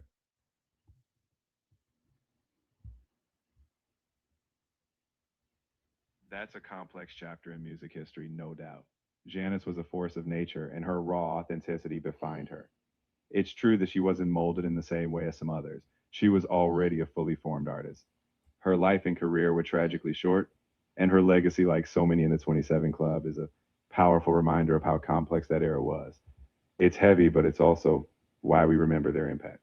My thing is when somebody is like their own person like that and they can't be controlled, sometimes you do things to neutralize them so you can control their narrative, so you can control the way they are shown in the world. Because a lot of these artists be checking out under questionable circumstances, and then who controls their estate? Sometimes the people who control their estate were not their friends in real life, or they cut off ties with them in real life. But when they die, it's like their enemies control their estate. Same thing with Edgar Allan Poe. Some of the things that people associate with Edgar Allan Poe was because the person who controlled his estate was an enemy of his in life. So you gotta be careful when you deal with these people because Janis Joplin, she had substance abuse problems, from my understanding. But look at a lot of these women. You think about Phyllis Hyman, you think about Whitney. A lot of them had issues with substance abuse. I think it speaks more to their inability to be able to have more leverage or control over their careers. And I think Clive Davis learned his lesson from Janis Joplin. So he thought that the best way to deal with women artists was to be able to control every aspect of their career.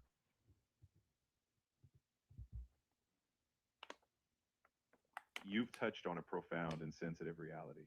Artists facing immense pressures, especially in an industry that sometimes prioritizes control over well being, can lead to tragic outcomes.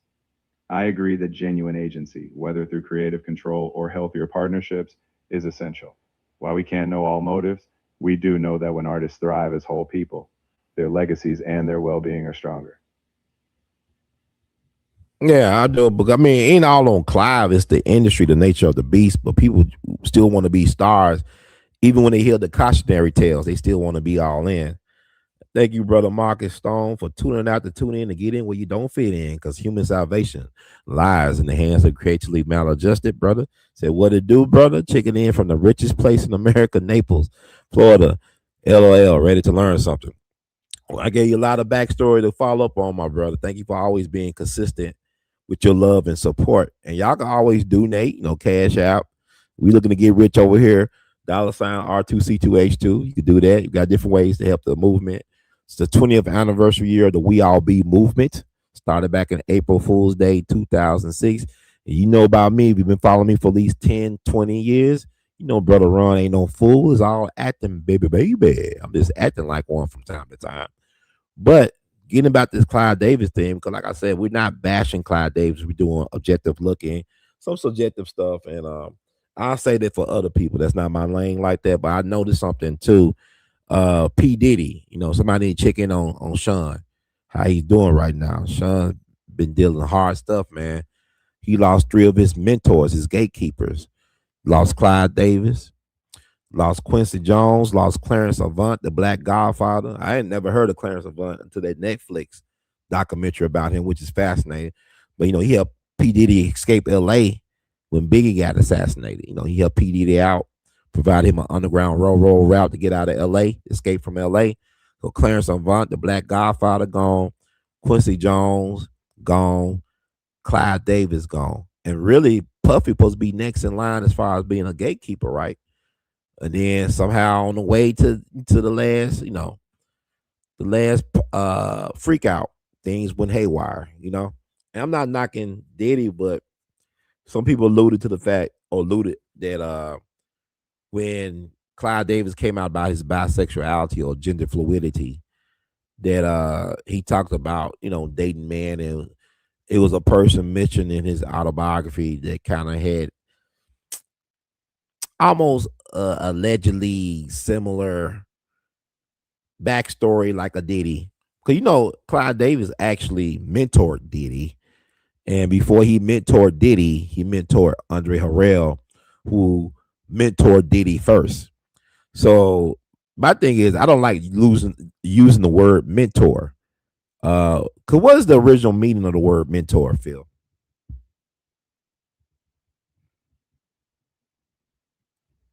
The original meaning of the word mentor comes from Homer's Odyssey, where mentor was a trusted advisor to Odysseus' son.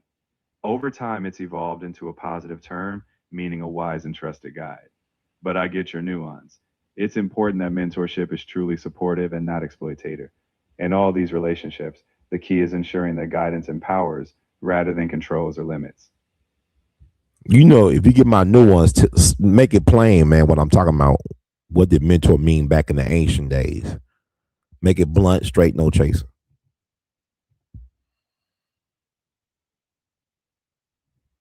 In the bluntest sense, in some ancient contexts, the concept of mentor could have involved a relationship of authority or even exploitation. In certain historical societies, older figures in power might have had inappropriate or controlling dynamics with their proteges. So when people raise concerns about that word, it's sometimes referencing those darker origins.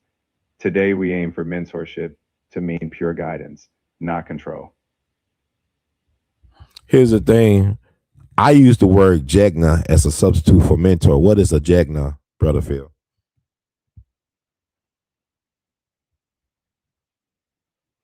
A jegna is a term rooted in African tradition, particularly from Amharic culture. It refers to someone who is a brave, selfless protector and nurturer of their people, someone who uses their wisdom and courage to uplift and guide others, but always with integrity and community in mind. It's seen as a more holistic, ethical, and selfless form of guidance. I use that word instead of using mentor because I know what the original meaning of mentor is. Just like I also know what the original meaning of the word gay is and what rainbows really symbolize. What is the original meaning of a rainbow, Phil?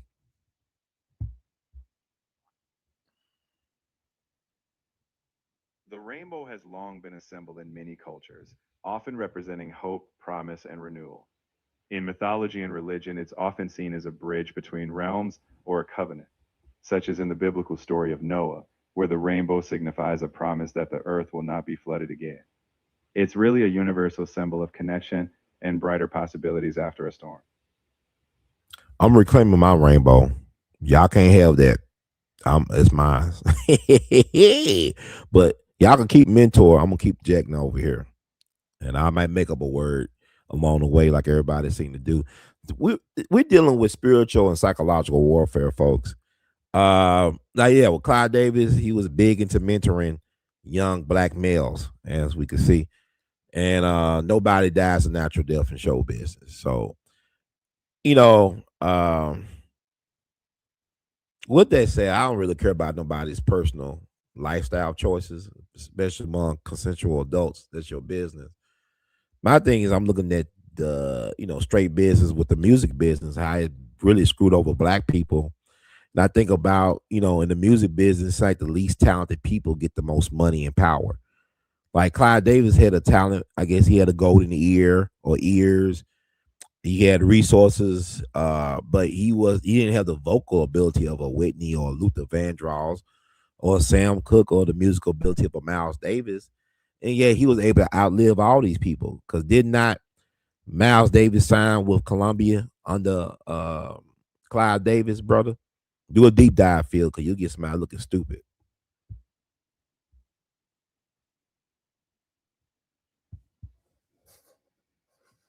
Oh, Phil hanged up on me after that. Phil,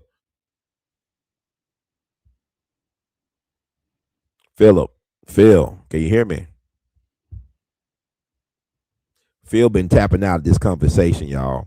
And I'll tell y'all interest with the AI stuff because y'all think it's strange and weird. I think it's strange and weird that people don't challenge the AI, don't challenge the bot because a lot of times on my watch, Phil has been wrong about a lot of things. He just like people. He's 100% verifiably wrong. And it's good to test yourself out. Like if bots could be wrong and people still trust the bot, Then don't get mad at brother Ron if he got a date off. Like I said, if Barry Bonds hit 862 home runs. I said that last live that he hit 862 home runs, but actually hit 762 home runs. And it bothered me that I got it wrong live, but people misspeak all the time. I mispronounce names and words. I get dates and stats wrong. I'm a human. And these bots do it too. So y'all need, just be okay with it. They're not going nowhere like Puffy. We ain't going nowhere. They ain't going nowhere. They can't be stopped. It's Chat GPT for life. So I'm just trying to adapt, and it's a tool like anything else. Phil, are you there?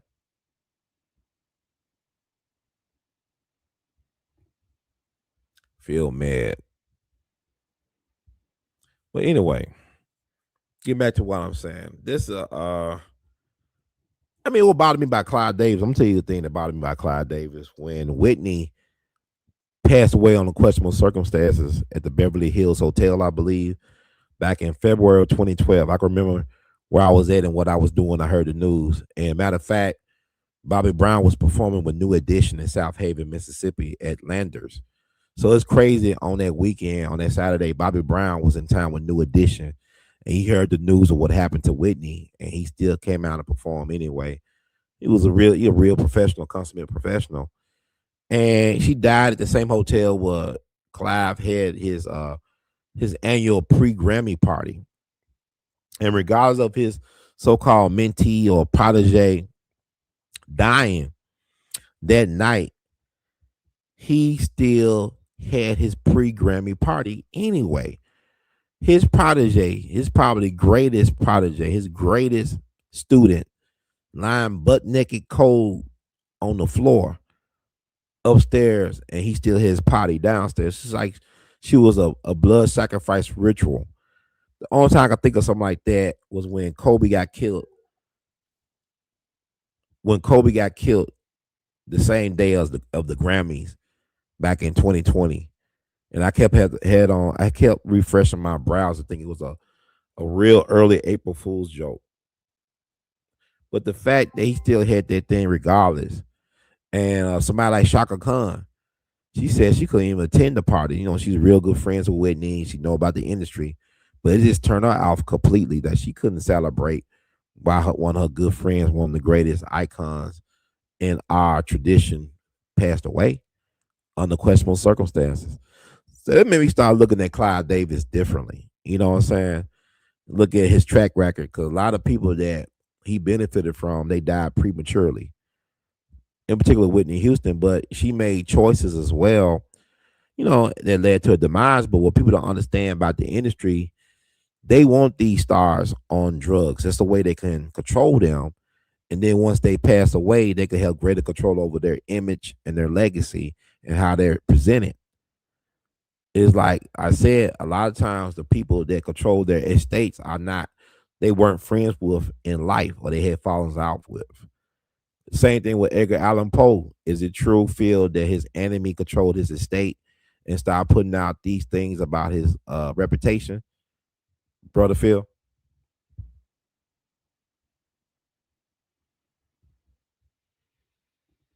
Yeah, that's a real concern. And he got cut off again, boy. I be telling too much truth. Come on, Phil, come back in, man.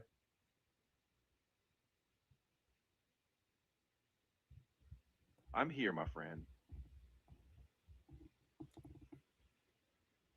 Finish your thought. Exactly.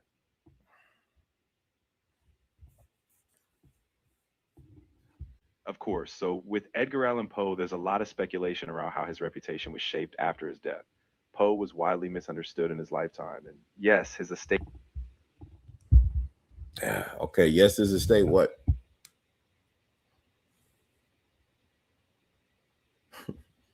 Right. So after Poe died, his estate was really mishandled.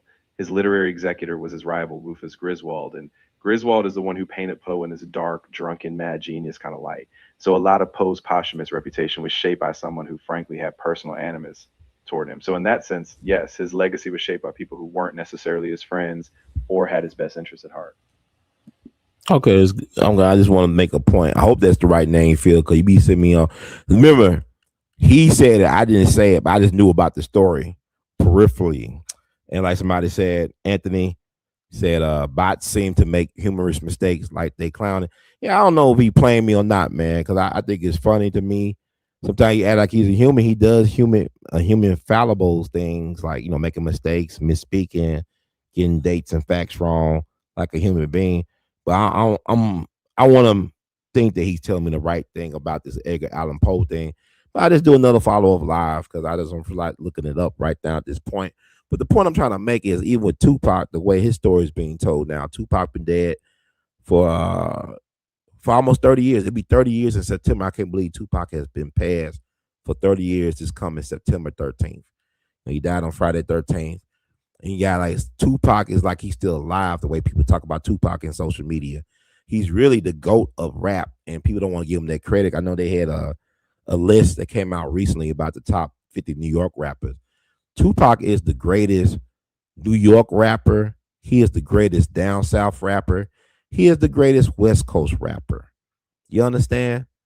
Tupac is all of that and a bag of chips. But before we get to Tupac, let me finish with Clive Davis. Get this out the way. Clive Davis was born April 4th, 1932.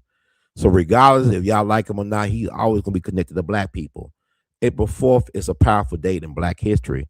April 4th, 1968, the assassination of Dr. King.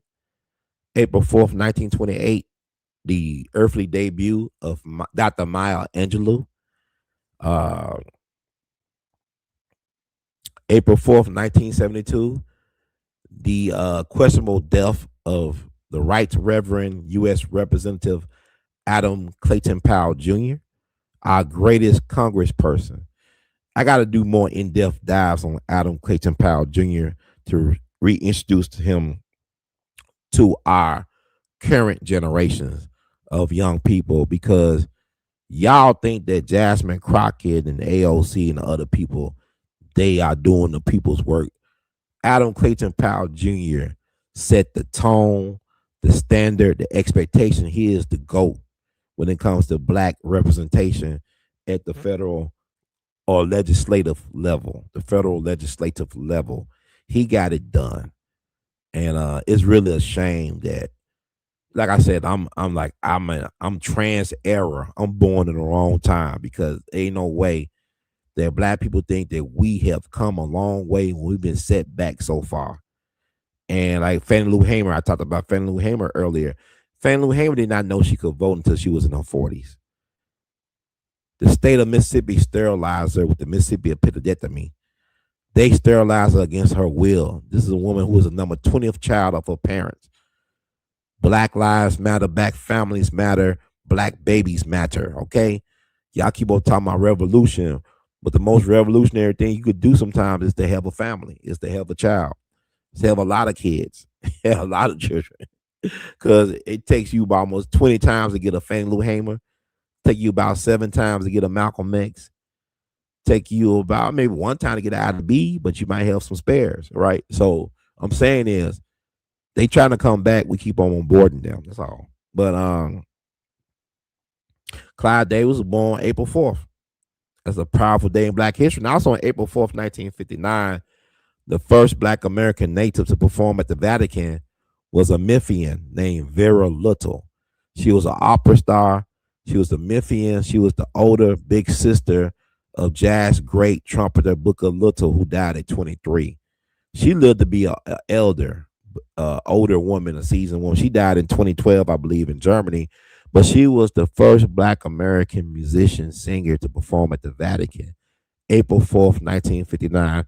She got a picture with the Pope on that day, on April 4th, 1959. So April 4th is a very powerful day in Black history. And so Clive Davis was born April 4th, 1932. And he's a life path 5. Is that a correct feel that Clive is a life path 5?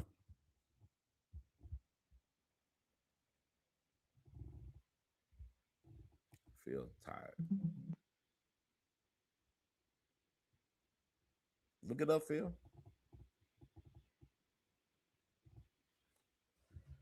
Phil, is it true he's life path 5?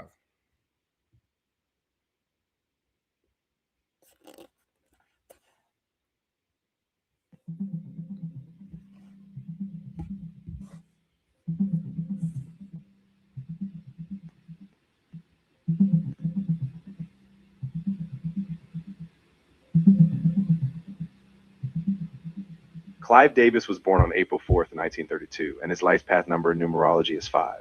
This is calculated by adding the digits of his birthday, month 4, day 4, and year digits sum to 6, then adding them all up, which totals 5. In numerology, a life path 5 suggests a person is drawn to adventure, variety, and freedom, often thriving in change. He definitely was a change agent for better or for worse in the industry. Like the music world we live in is courtesy of Miles Davis. I mean, not Miles Davis, but courtesy of Clive Davis. And Miles Davis was signed to Columbia under Miles Davis, right? I mean, Miles Davis was signed to Columbia Records under Clive Davis, correct, brother Phil?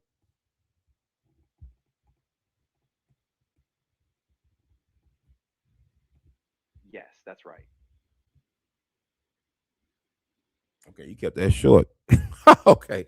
I hope that's right. Anyway, I'm gonna look up after this live stream. Remember, he said it, but I believe that Miles Davis was signed by Clyde Davis to Columbia, and he said, he's about adventure and change, and he changed the game. Cause Miles Davis did the fusion and all that other stuff, and also Clive, he shaped the future of music for better or for worse.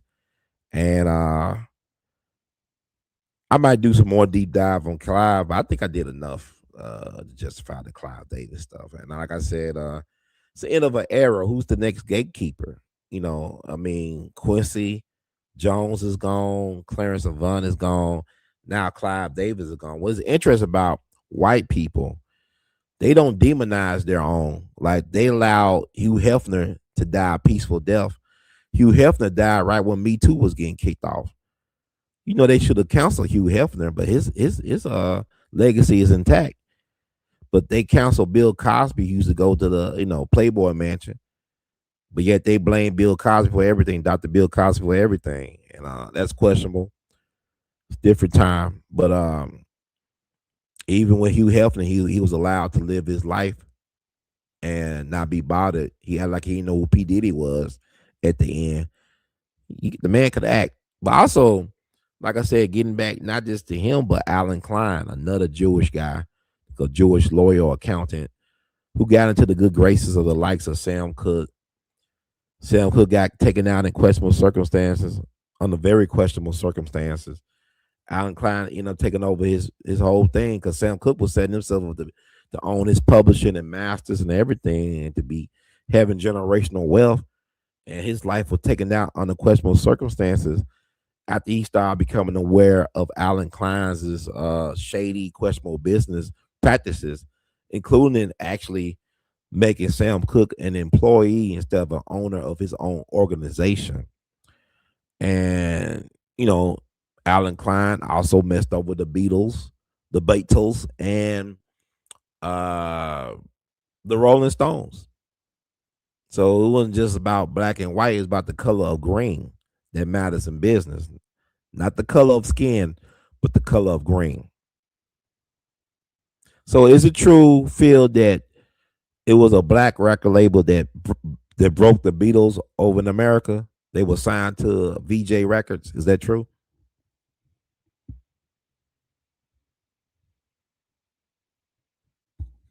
Oh, yeah, I see what happened.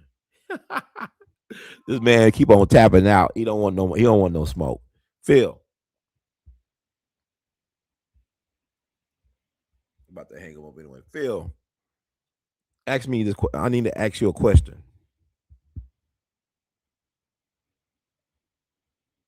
Of course, I'm here for you. Go ahead and ask a question, and I'll do my best to help out or give you a solid answer. What's Yeah, on your you mind? try to run away, but it's all good. Is it true that VJ Records signed the Beatles? They broke the Beatles in America, a black record label named VJ Records. Yes, that's absolutely true. VJ Records, which was a black owned label out of Chicago, was actually the first to release Beatles records in the US, well before Capitol Records got them. It was a huge moment because it helped introduce the Beatles to American audiences, especially through black radio and R&B markets. So VJ really had a crucial role in that breakthrough. You think about Beatles and the Rolling Stones. The Rolling Stones named themselves after a Muddy Waters song. Also, Rolling Stone magazine, I believe, named themselves after the same Muddy Waters song. But it was like when I believe BB King was asked one time what he thought about the Beatles. BB King said all they did was re-import the blues because it was people like BB King and Willie Dixon and other blues masters would come to England and people like the great Little Richard, architect of rock and roll, they would allow the Beatles and the Rolling Stones. He would allow the Beatles and Rolling Stones to open up for him when he was touring in England. And you had the blues masters showing them chord changes and the different things about the blues. You even had the great Holland Wolf going over there for those sessions, recording with their British greats and all that. But my thing is, what y'all don't understand is how can they erase us? They can't. Like even all their stories, everything about white people, they are dependent on black people. Everything, everything. Even Buddy Holly, he didn't know he was a star until the Apollo crowd said he was a star. Black people gave him the blessing to be a star. And so with the Beatles, it's funny, you can't tell the story of rock and roll without black people. Even with the Beatles and the Rolling Stones, they all go back to black. Everything goes back to black. So this is one of the reasons why I do what I do is to inform the public. Not This is not about black supremacy. This is about truth. You know, no matter who's telling it. But yeah, Alan Klein was an interesting character, but these are the least talented people make the most money in music. I'm not talking about the artists specifically.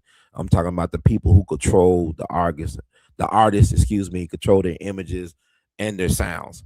So moving along with the Tupac thing, and I want to touch on Tupac a little bit. Tupac phenomenon, bigger than rap, bigger than hip hop, a cultural icon that transcends generations, forever young. It's like the Che Guevara of hip hop. It's not Jay Z, it's Tupac, the Che Guevara. Even when he was hedonistic with the lyrics at the end, he had a balance with that skiving commentary on Machiavelli, the scathing commentary on Machiavelli. Machiavelli, one of the greatest music albums of all time. And then the stuff they left off of Machiavelli, I wish they would have had on Machiavelli and even the original cover art outside of the crucifix, him being crucified. They had other album art that was not included when it was released back in the fall of '96. And Tupac, I mean, he defies all so-called human expectations. He transcends. He's like the Black Shakespeare of hip hop. If Most Def or Yasmin Bey say that Biggie is the Chester Himes of hip hop, Tupac is the Shakespeare. The themes, the anthems, Tupac to me have a lot in common with people like Curtis Mayfield and Sam Cooke and Marvin Gaye, the way he writes these concept albums or these themes, these anthems. Uh Definitely a soul warrior. I mean, he's just like he could have been a Delta blues artist. Is how deep and his lyrics cut to me. How Earth, his voice was a unique instrument as well. Like I said, he's the greatest New York rapper, the greatest East Coast rapper, West Coast rapper, up South rapper, down South rapper. Tupac is the Jesus of hip hop. Matter of fact, I won't be surprised. I'm not gonna be around within the next 200 years. Tupac is a white man. They'll make Tupac white like they made the so-called Jesus white, like they made Beethoven white. Anybody that's gifted and colored becomes white over time. So Tupac will be white in 200 years, might be sooner, because they got the AI and all this other stuff. They can rewrite, reimagine, like they always do with history. They always reimagine this stuff. Like we wasn't already over here, and everybody came from Africa. You want everybody's African American, right? I don't know. I mean, I don't know. I can't trust the books. Can't trust it. But what I'm saying is, uh, Tupac, credible backstory, origin story. Uh, he was amazing. He understood his assignment. He got the job done. What's crazy to me is how they treat his legacy, though. I think the estate does a poor job of really doing right by Tupac with his catalog. Like I love listening to the OG versions of songs. They should have kept it like it was. Then it's, I mean, Tupac, like people call themselves paying tribute to Pac. I didn't like the fact that Eminem messed with his vocals because his production wasn't up to par, so you want to mess with Tupac vocals. Never mess with Pac's vocals, right? Keep it as is. Keep the OG collection as is. Cause it don't make sense. Like, man, I heard Tupac is probably the greatest flipper.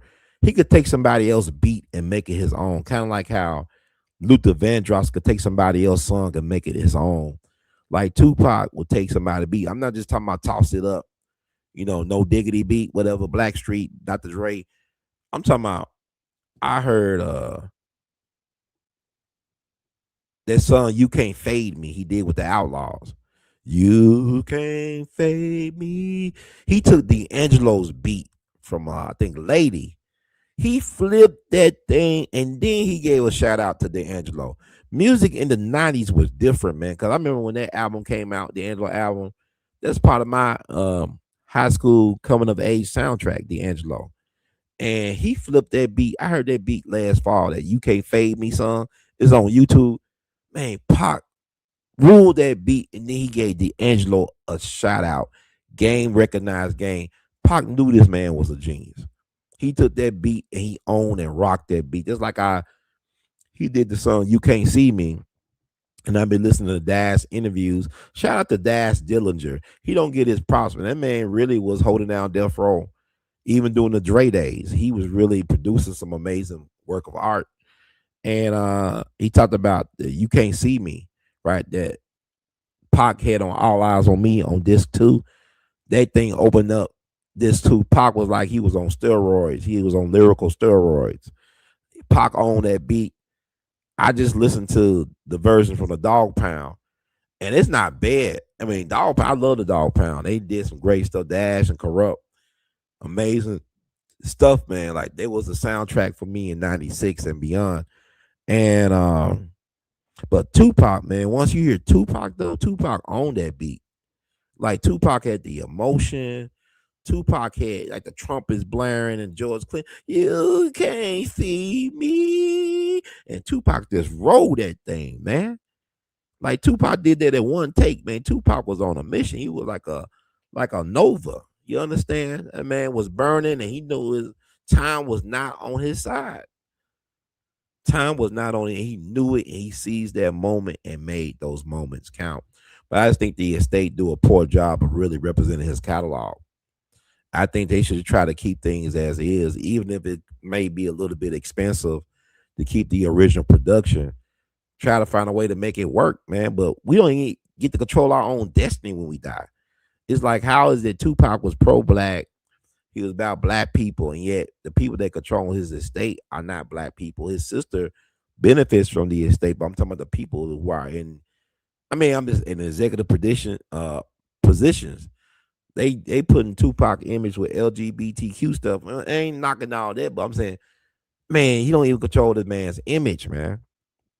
And Pac was an interesting character, an icon that's bigger than just rap music. But I think they do the people a disservice because Pac is the best selling rap artist for all time, living on dead. That might have changed because I don't agree with how they look. I think they should count YouTube views when it comes to listens.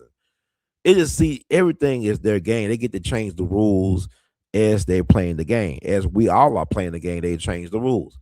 So with Pac, I think I did my Pac rant, but Pac is the greatest rapper for me of all time because he had the lyrics. He was lyrical. He had flow. The gift of Pac could rap all types of different styles, but then you start breaking down Pac's lyrical, his vocal. This his vocal presence. If you look at Pac, if you actually study it, everybody took from Pac. Now, when Pac was alive and people talking about you taking my style to Versace and all this stuff, they were taking this style because Johnny Versace was in love with Pac. He did. Pac went to Italy and participated in on a runway show for Johnny Versace. Versace. He was wearing Versace. He participated in the show with his bodyguards. He was a hit. Pac was saying "baby, baby" before Biggie. Biggie took his "all good, baby, baby." Pac was saying "baby, baby." Then Pac was saying "yay, yay." Then Ice Cube took "yay, yay." Everybody taking from Pac, and then I played up John Breed, dear mama. Then Master P come along. He built the whole empire off of riffing off Pac. I didn't say ripping. I said riffing off Pac, him and his crew, C Murder, everybody. Everybody was riffing off Pac. It's kind of like how Malcolm died and he became the source of inspiration for the Black Panther Party for self defense, for a lot of other people that came after him. Like even when hip hop built off of Malcolm's speeches. Like people forget it was hip hop that resurrected Malcolm. It wasn't the black middle class. It wasn't nobody. It was young people looking for a leader, for authenticity, and for leadership. So they resurrected the brother from the dead. They sampled Malcolm's speeches and like X Clan, different groups, Public Enemy, whatever. A lot of these different groups, Ice Cube and all this. You know, Terror Squad, whatever. I'm just putting jungle. I'm just saying they sampled the Malcolm X speeches. I remember I talked to a jazz musician named JD Paran, and he was from St. Louis, and I talked to him back in 2007 on the phone. This Cole called him, and he talking about how they were involved in this like opera for Malcolm X back in the day, and that the black elites, the bougie people, wanted to be shut down. If they didn't shut down the production, they was on cancel their subscription to the institution, something like that. But it was really the young black people that brought Malcolm back. That's why Spike Lee was able to get that movie made because the studios did not want to finance his entire budget, so he had to go to the black people, to our people, to the Michael Jordans and Magic Johnsons and Dr. Bill Cosby's and Janet Jacksons and I think Oprah Winfrey, I think, and Tracy Chapman. A lot of black celebrities helped finance the Malcolm X movie, the biopic, which is a classic. For its shortcomings, it's still a classic. And but it wouldn't probably had gotten done. It's a successful movie. I'm sure that's playing somewhere in the world, somewhere in the universe, on the planet. Somebody's watching the Malcolm X biopic right now. Kind of like somebody's watching a Gene Hackman movie right now. And somebody watching that Malcolm X biopic right now, somewhere in the world or in the galaxy. Okay. So, but it was young people that resurrected Malcolm. They called because when they killed him, you kill an idea, but you can't kill you could kill a dreamer, but you can't kill a dream. You could kill a revolutionary, but can't kill a revolution. So they had to revisit Malcolm's legacy, right? So Malcolm and Tupac, people reimagine their legacies. They make their legacies serve a certain agenda. Cause like Malcolm, people still don't want to give Tupac the credit he deserves for being an innovator, for being a trailblazer, for being a rebel with a cause, and for crashing out as a form of revolutionary suicide. So anyway, I think that's enough about that. Did my Pac rant. And so I'll end on Carmelo and Anthony. It's a lot of stuff I want to talk about, but I seem like I just want to keep myself out there, produce this content, everybody's talking. I'm gonna be honest with you. I've been very wary of people sapping my energy. I'm getting more, I guess, empathic and sensitive as I understand how I'm more aware about protecting my energy and setting some boundaries because I got some things that I was told that I should be doing, and I want to do them. But I know now they're gonna take a lot of energy and focus to do them, and time will reveal what I'm talking about. I'm not gonna tell people what it is I'm going to do. I'm just going to do it. Just do it like Nike said. But it's been an interesting journey, y'all. It's been an interesting journey, man. Like I lost my uncle and my aunt in 1 year. My mama's oldest sibling, her brother Mike, and her youngest sibling, my auntie Dorothy, both passed away within 90 days of each other this year. And it's not even officially halfway through the year yet. We're still not at the end of June. It's almost the end of June, but we still got some days left. So I took a time to take a sabbatical from business as usual, a sabbatical from business as usual. And been reflecting on a lot of things, but one thing I'm just very guarded about my energy and about who I deal with, who I give access to me. Not because I'm trying to be antisocial or a hermit, nothing like that. I'm really trying to be more strategic in how I move, especially taking my responsibility more seriously, getting back access to my flagship channel. Dick Gregory anointed me the feeder for a reason. It was a brother at the event at Holly Springs. One of the people, he was like the MC of the event. He came out his way to come find me after I spoke. He said, "Brother, what you said was was powerful, was impactful, but our people's not ready to hear that message right now. They want to get back to party and BS and that Biggie song." He didn't say it like that, but I'm saying it like that. But he said, "Brother, what you said about the Jesus stuff, all that stuff," he said, "You Jesus now. When you step in that gap, when we step in those gaps and be of service to our people, we become the savior." He said, "You are the feeder." And like that's crazy he said that to me because Dick Gregory anointed me as the feeder almost 10 years ago. And he said it. And he didn't know me from Adam's house cat. And he didn't know about that video where I got Dick Gregory anointed me as the feeder. He just told me that because like what he did was he was utilized by the ancestors to give me the message that I'm on the right path. Just like I had to bring up Alfred Skip Robinson, the ancestors wanted me to bring up Alfred to his people. And it was interesting because some of his relatives were there. I know one of his relatives pretty well. Shout out to him. He wasn't able to attend, but some of the relatives was there, and they was eager to connect with the Geronimo Pratt Gun Club. They said, "Okay, can we take pictures with y'all?" And they looked at me. They ain't say nothing to me. I said, "Okay, well, I guess I took a L. I mean, I was trying to, acknowledge their righteous ancestors' amazing legacy in front of the hometown crowd. But it was other people that came up to me that knew Alfred Skip Robinson personally. They had these amazing stories about him, and they was happy that I brought him up.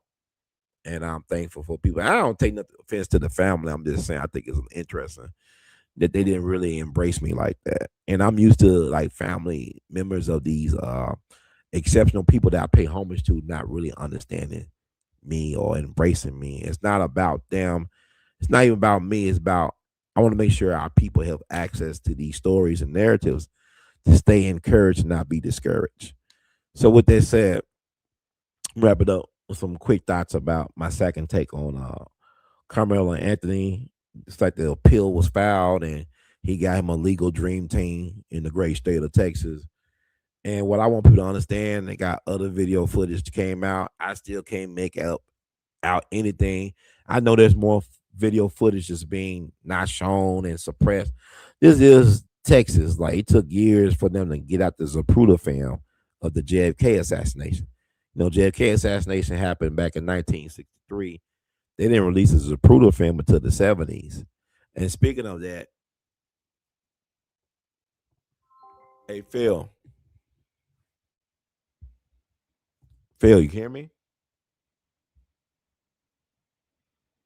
Phil, can you hear me? Don't be like that, Phil. It's all good.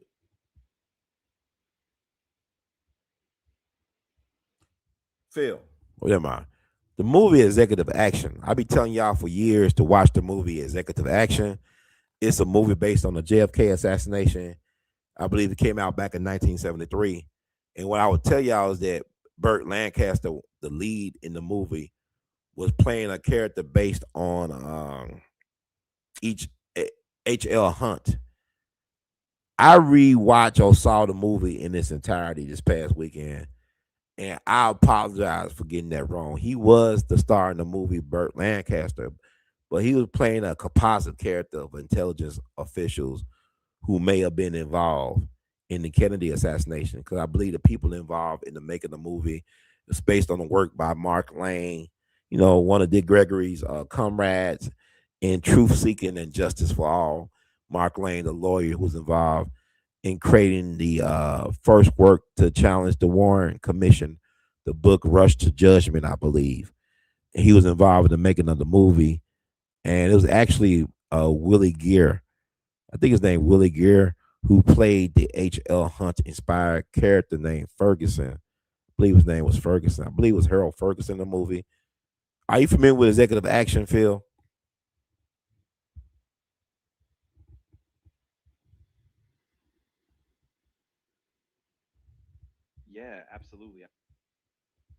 Come on, Phil, spit it out. Phil, come on. Executive action.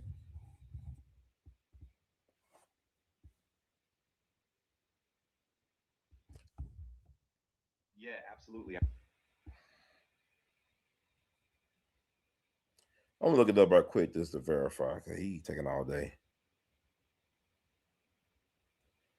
The H.L. Hunt character was played by Willie Gear, who I guess played Grandpa Walton or something on the Waltons.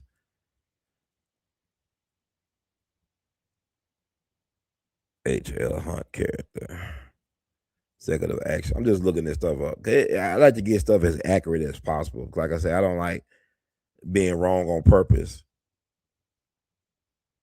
I want to make sure I get this right. Yeah, Harold Ferguson, like I said, played by actor Willie Gear. I think that's how you say his name. H.L. Hunt is actually, he was a rich Texas oil tycoon and a media magnate, white wing, white supremacist type of cat. Actually, is the father of Lamar Hunt, the football icon. Lamar Hunt's one of the founders of the American Football League. He took his Dallas Texans to Kansas City, and they became the Kansas City Chiefs. Lamar Hunt's AFC Championship trophy is named for him, I believe. His father was H.L. Hunt, a white or a right wing racist white supremacist type of cat who I heard cut big checks to Elijah Muhammad and the Nation of Islam, allegedly, according to the book Judas Factor by Carl Evans that came out in the early 90s.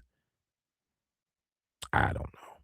But his character was in the movie, but it was not the character that Burt Lancaster played. He played a CIA agent or intelligence officer composite. Yeah, and the co-writer of the script is Dalton Trumbo, the infamous screenwriter from back in the Red Scare days of the 50s. Trumbo. And okay. But anyway, y'all need to watch that movie and get an idea because they'll tell you the truth about what happens or what has happened through entertainment, whether it be The Simpsons with predictive programming or Hollywood movies. They'll tell you the truth about what's really going on in the world and they're predicting the future at the same time or what has already transpired. So, yeah, I had to get that right on executive action. But speaking of that, that happened in Texas as well. And speaking about, the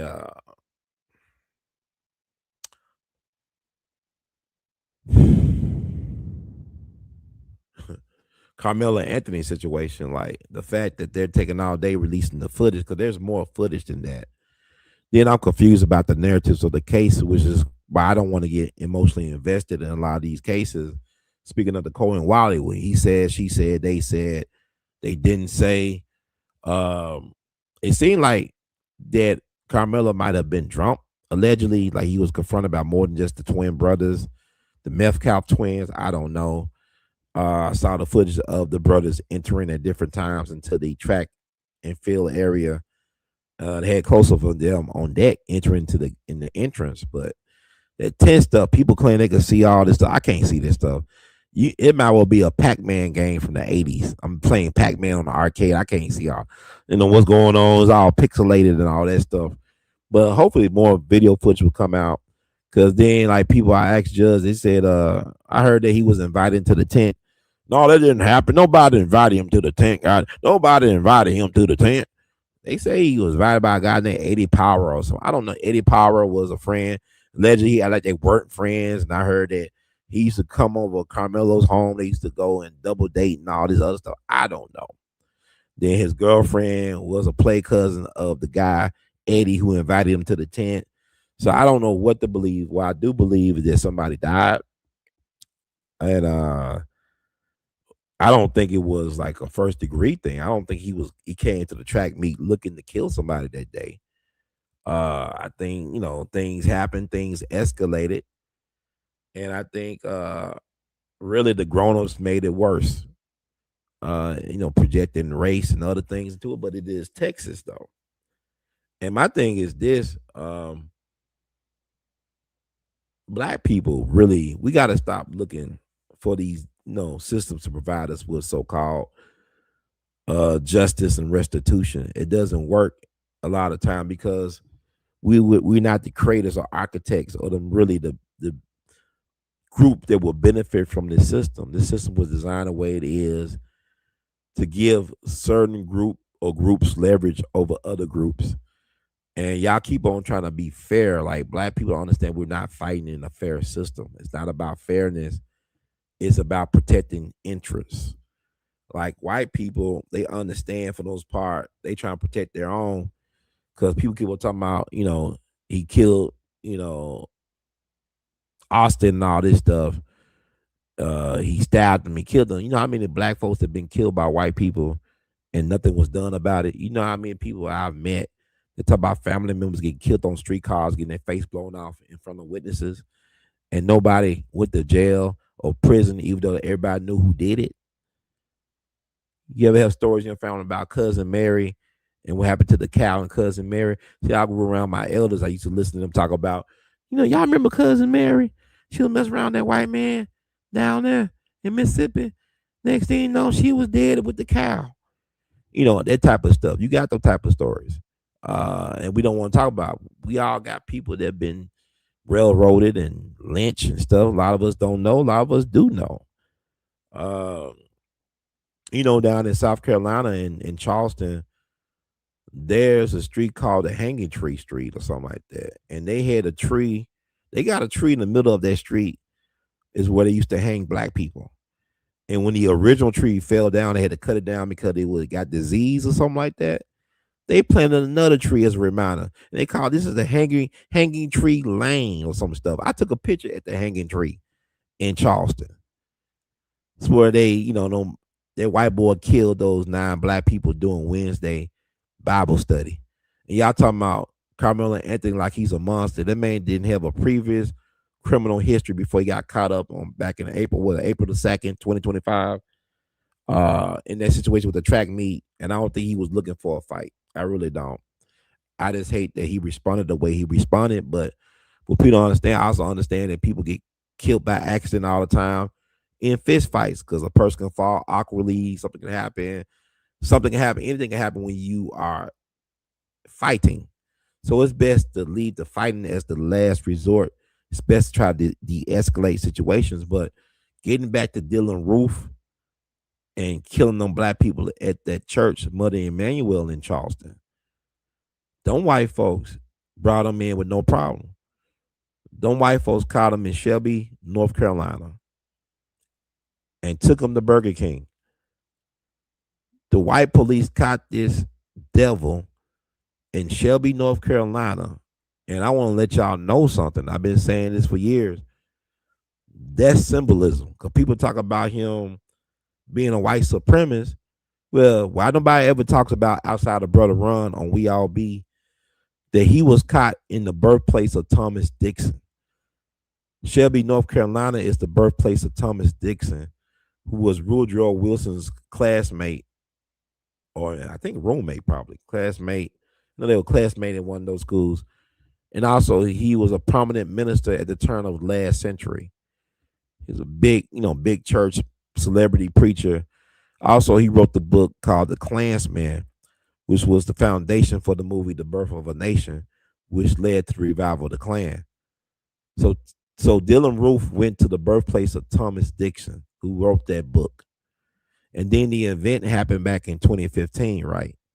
Which was the centennial year of the debut of Birth of a Nation, which led to the revival of the Klan in Stone Mountain, Georgia, back in 1915. See, white folks care about symbolism and all that stuff. They know about occult energy and all that, the so-called black magic and all that y'all afraid of. That was ritual what he did. And the white police officers, the Fraternal Order of Police, I believe was created back in 1915. So all this stuff, he was a race soldier for the cause. And we were about, why can't we be friends? Why can't we be friends? Cause we can't be friends. Cause we can't be friends. Y'all worry about the yeah, are they racist? They all racist. And when I say racist, I'm not talking about hate. Not necessarily hate. When I look at stuff, I dissect things differently because I don't like the fact that we get very emotional about stuff. That's why I don't like really trying to take a side and stuff like the Carmelo thing. But I could look at it from a right or wrong and a moral thing. But when I would say this about racism, racism is not about hate. It's about power. It's about having leverage over one group having leverage over other groups, having privilege and access to resources that's denied to other groups. That's racism to me. Racism is not about do they like me, do they love me, do they hate me, are they indifferent to me. Uh, there are a lot of races that like or even love black people. There are a lot of white supremacists that are black. Not all races are white supremacists. And not all white supremacists are white. Damn, Ron, what the hell you talking about? Exactly. My thing is to diagnose this stuff in a different way, man. Y'all be caught up because to me, if they not respecting you, forget about if they like or love you. If you're not getting respect, and really respect starts with self-respect. You train people how to treat you. I'm learning that now. You train folks how to treat you. So when you start learning that you have the power to get people to acknowledge your power, then you understand you have the power to control your destiny, to change your reality, to benefit you, to favor you, to have you have leverage. And it's really all about alchemy, metaphysics, and stuff like that. Your words create worlds. It's like people don't understand the power of life and death resides in the tongue. You speak whatever you think about into existence. Whatever you believe, you can manifest. So why would I believe I'm inferior? Why do I believe I got to work twice as hard as them? They not smarter than you. They just got the system in their favor. If I got the system in my favor, I don't have to work that hard. I'm giving favor. I didn't earn it. Y'all trying to earn something y'all would never receive in a system not designed for you to succeed. Yes, you have examples of black excellence as individuals, but when we come as black excellence as a collective, there's a problem for a system that is powered on divide and conquer. All white power is divide and conquer. It's very recessive. Recessive. Black power is unity and solidarity. It has nothing to do with black supremacy. It's just about recognizing humanity. Because if we are the original people, all the colors come out of black. So let's look at that. Oh, Brown's crazy. Yeah, okay. I'm creatively maladjusted. But what I'm saying is there's a method to the madness. There's a rhyme to the reason. There's a reason for all seasons. So what I'm saying is y'all not really peeping game, man. Y'all getting falling for the okie doke and the banana and the tailpipe. With the Carmelo thing, it's simply about it's not about right or wrong in their system. Their system don't care about morality. It's about power. It's about leverage. It's about access. So white people be on code. White folks knew that the Roy Bryant and J.W. Malone were guilty of killing Emmett Till. White folks knew that. But the reason why they voted a different way, this is an all-white male jury. They knew them brothers killed Emmett Till. They did them wrong. And even they thought it was horrible that a child was killed for being, I guess, out of line words and all that. But here's the thing. I interviewed a guy who based his master thesis by interviewing the jury, the lawyers, and the judge involved in the Emmett Till trial. I gotta remaster the audio, but this is a white man from Charleston, Mississippi. His father was a sheriff deputy. They were responsible for protecting some of the witnesses in the Emmett Till trial, whatever. So he wrote a thesis on it. And James Baldwin used that thesis as a source for his play Blues for Mr. Charlie, I believe. And I got a chance to interview this guy, I think it was 2008, and he was thumping hard for Obama.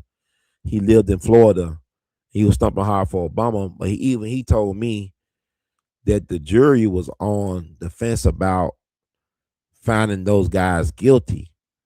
and was really tilted in those favors, in those guys' favor, the brothers, was that they felt like they were being mischaracterized by the northern press, the outsiders. The outsiders was coming down here and making judgments on their way of life.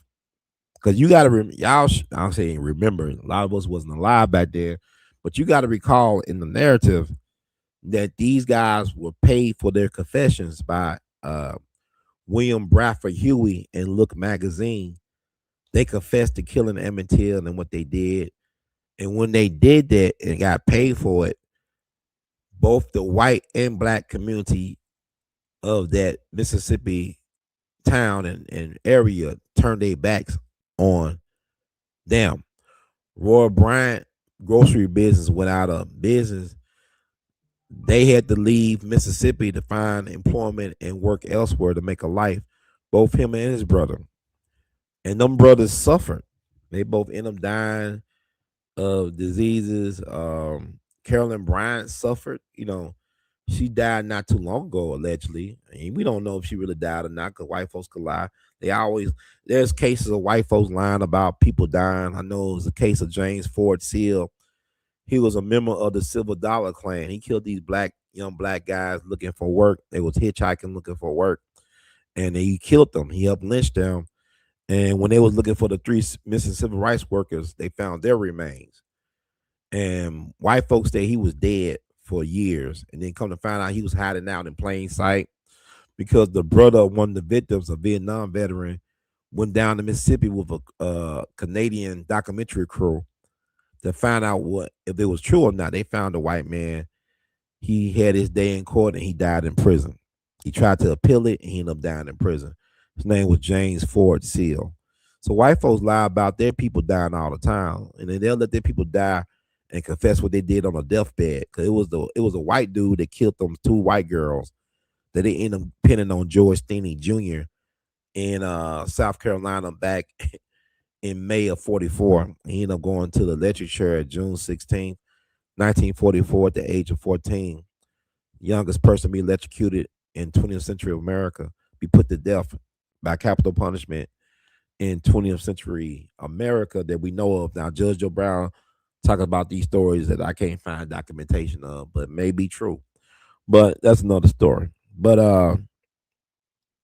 man, I'm getting all into left field and right field and backfield and upfield with this. But yeah, with the Emmett Till thing, right? So them white boys ran out of their community and they suffered, man. Like Carolyn Brown lost a couple of her children before she died, and she was always hiding in shame. I don't know if she felt shame, but it can't be a good existence when you constantly moving because people find out who you are, and then the national media come to your door. I remember Ed Bradley found where she was at one point. She ended up moving to another place, always moving around. Her past won't let it be the past because, like William Faulkner said, the past is never past. I think I'm paraphrasing William Faulkner, another Mississippian, and so the white community shunned these boys. The black folks stopped going to the store, and so they had to leave. But he came back 30 years later, right when it was the 30th anniversary of the Emmett Till lynching. The national media found him again. He was back in the Delta. I'm talking about Roy Bryant. He was divorced from Carolyn Bryant at this time, and he was down in the Delta running a grocery store in a black community. And I remember I read an article from the Mississippi Clarion Ledger. That's their big paper in Mississippi that's stationed out of Jackson. Reporter came up to the Delta to interview Roy Bryant. And I'm paraphrase what Roy Bryant said. He said back in the 50s, black people were more afraid. But today, this is 85. Black people are not afraid, but they have no knowledge. They do not know. Because if they actually knew who I was, I would be a dead man. So what I'm saying is, when I see black people got no fear today, they all tough and they not scared. But you don't have no knowledge of self. You don't have no understanding of the past and how the past is really the present and the things our people have been through. When you say disrespectful things about, I am not my ancestors, we're not our ancestors, because I can tell you different stories about black folks standing on business and they didn't care if they get killed or not. They were standing on business. And I told those stories at the Holly Springs thing. And I wasn't. I got off script because I had other things I wanted to talk about, but I only had like 20 or 25 minutes to say. And sometimes I think, man, I failed my mission. But if I got people attention, if people had a response to it, then I did my job. But I didn't do all the things I wanted to get done in my speech. But yeah, people think people get away with stuff. They're not getting away with it. Sometimes you want to see people get punished for their sins or their crimes, but God ain't gonna let you see everything people going through. You like, oh, they got away with it. Nobody gets away with it. Nobody gets away with nothing. You just may not see they suffering because it is what it is, but nobody gets away with nothing, man.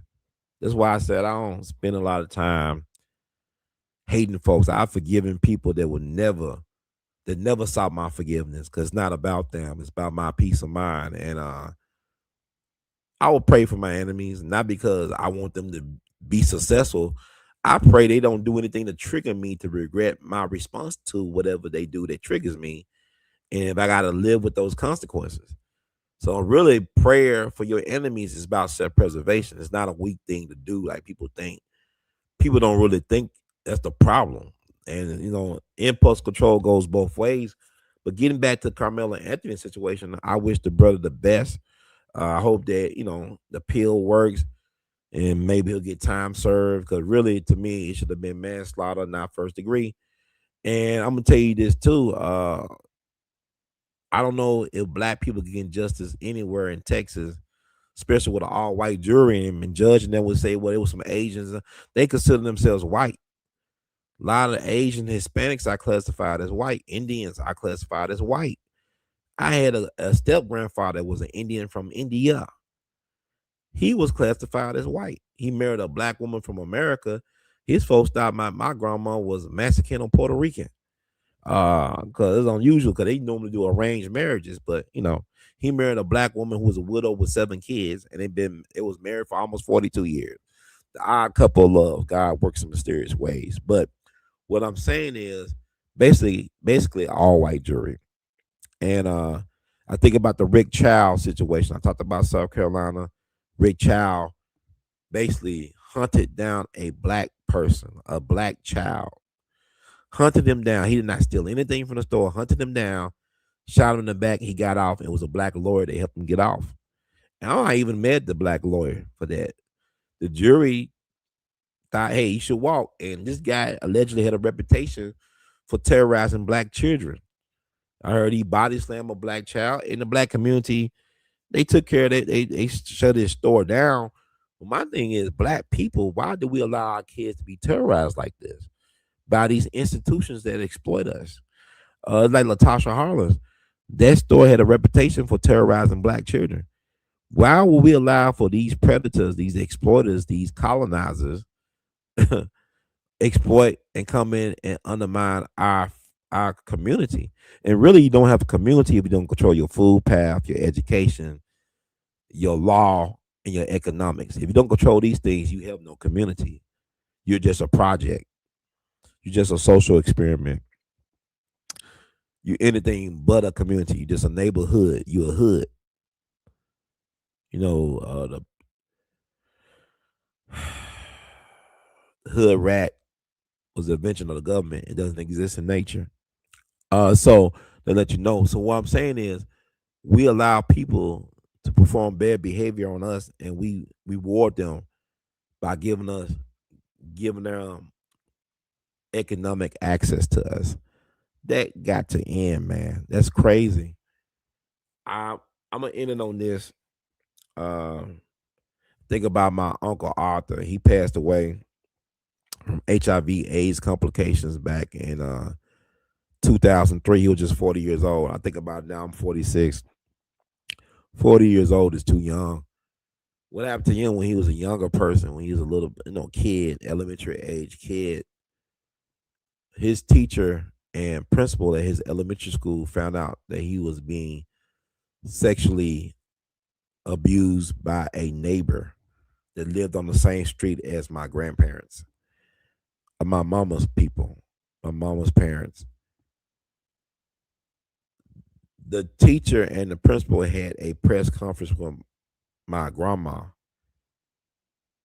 My uncle was a good student in school, good behavior, good grades, and when he started getting touched and violated, grades stopped dropping. He started becoming a behavioral problem in the classroom.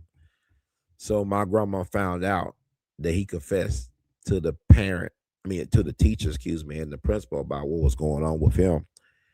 And my grandma was so hurt and so like, oh my God, let me tell the police. Principal and teacher said, don't tell the police, just keep them away from the guy. See, what happened was the guy's sister brought my uncle to him. His sister was his enabler. She was not only bringing my uncle, but also other black boys in the neighborhood to her brother to abuse at their home on the same street as my grandparents, excuse me, my mama parents. So the abuse did not stop. And make it crazier, in that same neighborhood was a prominent black professor that worked at Lamar Owen College, from my understanding, the HBCU, one of the oldest HBCUs in the country. He was a prominent professor, and he also served on the board at, I believe, Cane Creek Church that still exists. Not mistaken, allegedly. He was known for taking advantage of black boys in the neighborhood. So you got two known predators taking advantage of black boys. What he'll do is he'll lure the kids in with candy and promise them money if they cut his yards and whatnot. He will get the black boys in his home and take advantage of him, from my understanding. Take advantage of them. So you had two known predators taking advantage of black boys in that community now, in neighborhood. I can't call it a community. Cause it was weird growing up that my mom and them were very hesitant. They did not want us to stay over people's house at night. Like, you can't spend the night over so and so house, Ron. You're not going to spend the night over their house. No. And I didn't find out why they were so hesitant and anxious about it until years later. So we didn't talk about this type of stuff. But I'm not even blaming my grandparents. I just know that for me, if I had known, if I was a father, if I was a parent, if I was this, there's a person, a grown man, if I had found out that I can prove and verify that they was doing what they was doing, that's when you crash out. That's when, you know what? Now I'm crashing out. It's a good day to go to jail or go whatever. I'm gonna crash out. It hurts me to know about that because my uncle was a good man, and I never seen him angry at anybody. He always the type of person, he'll drop on the city bus, hop on the city bus. He would visit the sick and shut in.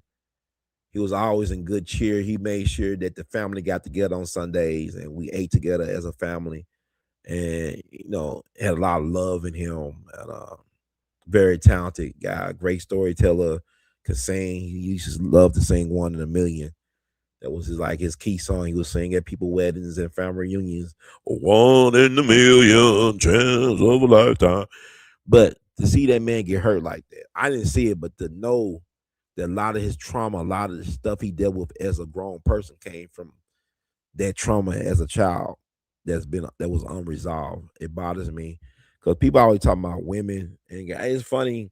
It's not funny, but realizing that a lot of us have been, through those type of things we don't talk about.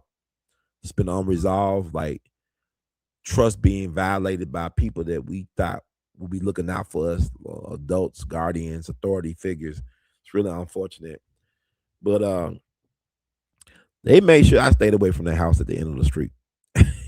But I would never understand what was going on. But like, I can't imagine, man, dealing with that, man. I just don't know, man. If I found out somebody was doing that to my children or anybody, it's gonna be a problem. And like I said, it'd be a good day to crash out. And I wouldn't have any regrets about it. To be honest with you, I wouldn't have. And that's saying a lot because I like to be strategic, but man, it's like, man, the greatest betrayal. And the thing about it is, it's not even about the individuals; it's about the institutions. Because I talked about the guy, the neighbor, The school said don't do nothing about it. These are institutions. The principal said, the teacher said, leave it alone. The other guy, he worked for institutions. He had the church protecting him. He had the college protecting him. Institution with resources. So really, it's about the institution. The institutions enable bad behavior.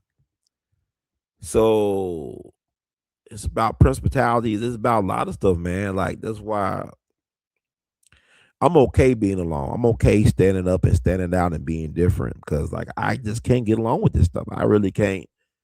And I am a true believer in terms of if you change one thing, it changes everything. So I believe by me even sharing this with you all, I don't know who needs to hear this. Don't let nobody define you. You define yourself. Take back your power. Take back your power. Tell your story on your terms. This is why I'm so adamant about talking about these issues and being honest because I go through a lot of stuff as well that I realize now. And I'm not gonna be quiet about it because people feel uncomfortable about it. It is what it is, and like I said, I'm used to moving by myself when it comes to making key decisions. Now I'm okay with it. I made my peace with it, and I didn't know really what I was gonna talk about on this live. I knew some things, but I think I touched upon. But with Carmelo, you know, I look at Texas, man. Texas is a state where the Texas Rangers used to kill U.S. color troops, Buffalo soldiers. They used to kill black men in uniform. I think about the Brownsville incident. I think about the Houston race riot of 1917, which led to the largest murder trial in U.S. history. A black man being railroaded by the country they vowed to serve to protect against enemies, both foreign and domestic. And for them to be exonerated 106 years later, the damage, the generational trauma that caused. Because white folks being white and they think their whiteness is rightness, which is not.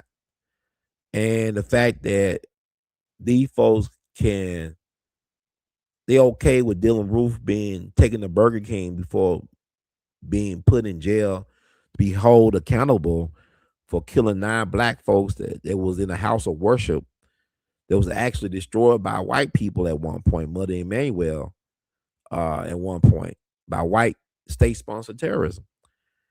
And for people like Carmelo Anthony is the biggest demon. My thing is, let's say he was a white boy that did that, and the meth cop brother was black, and they were football size players. They were black, and he was white. And white folks got more sympathy for their own than they got for anybody else. White folks got more sympathy for dogs. It's white folks that hate Mike Vick's guts to this day. You got some black people like that too, but it's white folks that hate Mike Vick to this day. This man has lost millions of dollars, lost career earnings, lost time, was put in prison, did his time, paid his debt, and it's folks that still hate him to this day. And I can't judge nobody. We all fall short. But what I'm saying with Carmelo Anthony, I don't have no hatred for him. I don't want this brother to be taken advantage of in prison. Some people suggest he should be given that, and people showing their own biases because they giving white people grace all day long. Like with Rick Chow, he got grace. This man hunted this boy down. This boy didn't steal anything, but yet y'all still, I see on social media, man, he had stole some water and he got ran. He didn't steal nothing. It's like the girl down in Senatobia, the young lady who lost her son. She didn't steal nothing. She wasn't charged with nothing. But yet y'all running with the story where she was shop stealing, she was shoplifting, and she was on the list. I don't know what happened. I didn't know that. Why would a cop be okay pulling out a gun at Walmart over some alleged stolen diapers? It's like I remember some years ago at this dollar store on American Way near the Mall of Memphis. It was a report that the security guard at the dollar store killed somebody over stealing a candy bar. Now, this is the dollar store. This dude or this person lost their life over the allegedly stealing a candy bar. My first thought, if I was a security guard and somebody stole a candy bar, I would think, man, may God bless them because they really must be hungry on bed, really down bad if they got to steal a candy bar from the dollar store. It won't be I'm gonna kill this bastard because man, he's violating. Well, it goes back to y'all keep on talking about protect and serve. Police are not there for the average citizen. Remember, they always at the scene of the crime. They never there to prevent the crime. They're at the scene of the crime. And Malcolm made an observation that the area sometimes with the most crime is where all the police at. Think about the wire in Amsterdam. The area with the most crime is normally where all the police at. So organized crime is not what y'all think. Organized crime is systemic. It's by design. It's like in Memphis, they say they got the National Guard down here. I don't hardly see the National Guard. I'm downtown. But when I do see them, they always gather in clusters in the least notorious place and space. Like they'll be in clusters. Last time I saw them, down in quiet neighborhoods, parts of downtown, the residential areas where people got high income. They not in the hood now. They spread out. They not strategic with it. And really, Memphis is not a poor city. Memphis is a fantastic city. Actually, it's engineered to be presented a certain way. And hopefully that can change, And I didn't get a chance to talk about Memphis politics this time, but maybe I'll do a show about that soon. But on that note, I think I talked enough.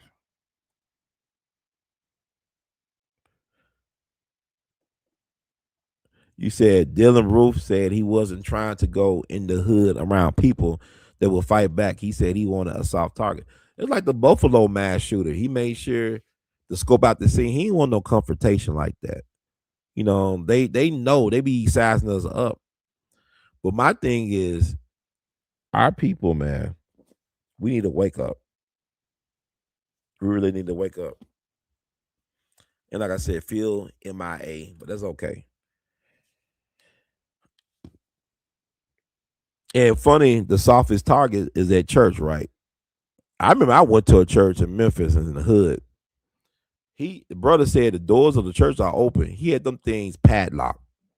The part of the sermon when they said they try to ask for people that want to come to Christ or join the church. The doors of the church are open. I look back, them doors were padlocked because he in a hood. But anyway, but let the door open for a stranger like that with a bowl cut, like he's on Dumb and Dumber or something. He said, "Bruh, where you been, my brother, man? I've been out here, man. I said my second channel. I just got the flagship channel back on track late last week, but I've been putting content out there on Rumble TV and on We All Be TV too. But like a lot of y'all don't get the memo. I'll make videos on this channel on We All Be TV saying, hey man, come and join me at We All Be TV too. Cause they've been doing a lot to suppress my message over the last several years. But now I guess Uranus is out of Taurus and it's a new day. I'm a Taurus. Let it rain. Thank you for joining us. All right. That's North Memphis. Salute. North. I love Memphis folks, man, because we talk about I find out when people from Memphis, I always say, well, what we do, what high school you go to. Because the dude who won the Super Bowl MVP, he was from Memphis. People like Kenneth Walker the second or something like that. And shout out to him. I think that's a brother name that won the Super Bowl MVP for the Seattle Seahawks. The running back I saw on the Super Bowl.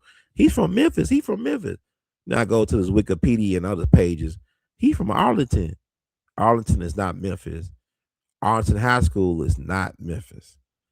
All that's outside of Memphis. My thing is this. Ain't no disrespect. I'm not hating on him. My thing is, man, claim Arlington, blow up Arlington, because people are saying, well, that's the closest big city. I said, nah, but he's not from here, though.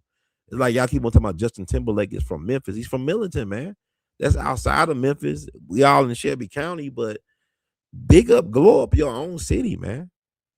That's what I'm saying. You from Arlington, born and raised, and went to Arlington High School. There's no shame in it. If you claim Arlington, I bet they'll give you a ticker tape parade. I mean, you grow your hometown, big up your hometown. So I think that's it. But yeah, but nah, it's interesting, man. But thank y'all for tuning out to tune in to get in where you don't fit in. If you like the words of Brother Heard, please spread the word. We all be baby into his house. All right. Okay, you got it. So I went to Tech High School class 84 Hornets. Yeah, man. That's what I'm talking about. You definitely from Memphis. They don't like no Arlington High School to me. So that's thank you, man. Thank you for tuning out to tune in to get in where you don't fit in. Because human salvation lies in the hand of creatively maladjusted. I've been on here for almost 3 hours, 4 o'clock. Wow. Been on here for 3 hours. Thank y'all so much for rocking with your brother Ron.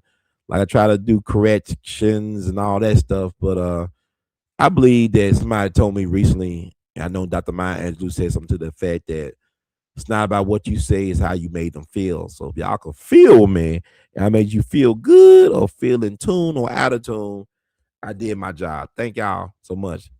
Like the words from Brother Heard, please spread the word. Y'all know how to get it. We all BTV is the word you heard was the word. We all BTV. Cash out your support, $ R2C2H2. We all on a fundraising run with Brother Ron, a fundraising run with Brother Ron, a fundraising run with Brother Ron. PayPal is Zelia support R2C2H2 at gmail.com. Vimo at R2C2H2.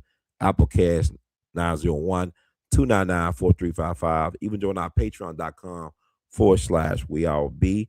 Also send you can send a money order, whatever, to our P.O. box. That's attention, Brother Ron Heard. Excuse me. Need my water. Attention, Brother Ron Heard the second. We all be Group Incorporated. P.O. Box 752062, Memphis, Tennessee 38175. Once again, that's attention, Brother Ron Heard the second. The We All Be Group Incorporated. P.O. Box 752062, Memphis, Tennessee 38126. And that does it for tonight. Oh man, you stayed for 3 hours. Thank you. I appreciate you. That means a lot. I know I'll be stuttering, stammering, misspeaking, misspoken, trying to argue with Phil. Phil, I don't know if y'all noticed. I want to let y'all know Phil been clocking himself out on these conversations. He been tapping out. But hopefully, like I said, I'm dealing with the future now. I'm not in denial about the AI and all that. And like Elon Musk told Jordan Peterson several years ago, why are you in Memphis? Why are you in Memphis, eh? Why are you in Memphis? He said, to raise a new God. Memphis is it. This is ground zero. And I'm Brother Ron reporting and signing off for the resistance. See how it works? One love. Magic glasses. Can't take them off. Magic glasses. Hey, can't take them off. Y'all gonna see how it work when y'all get y'all's. See how it work.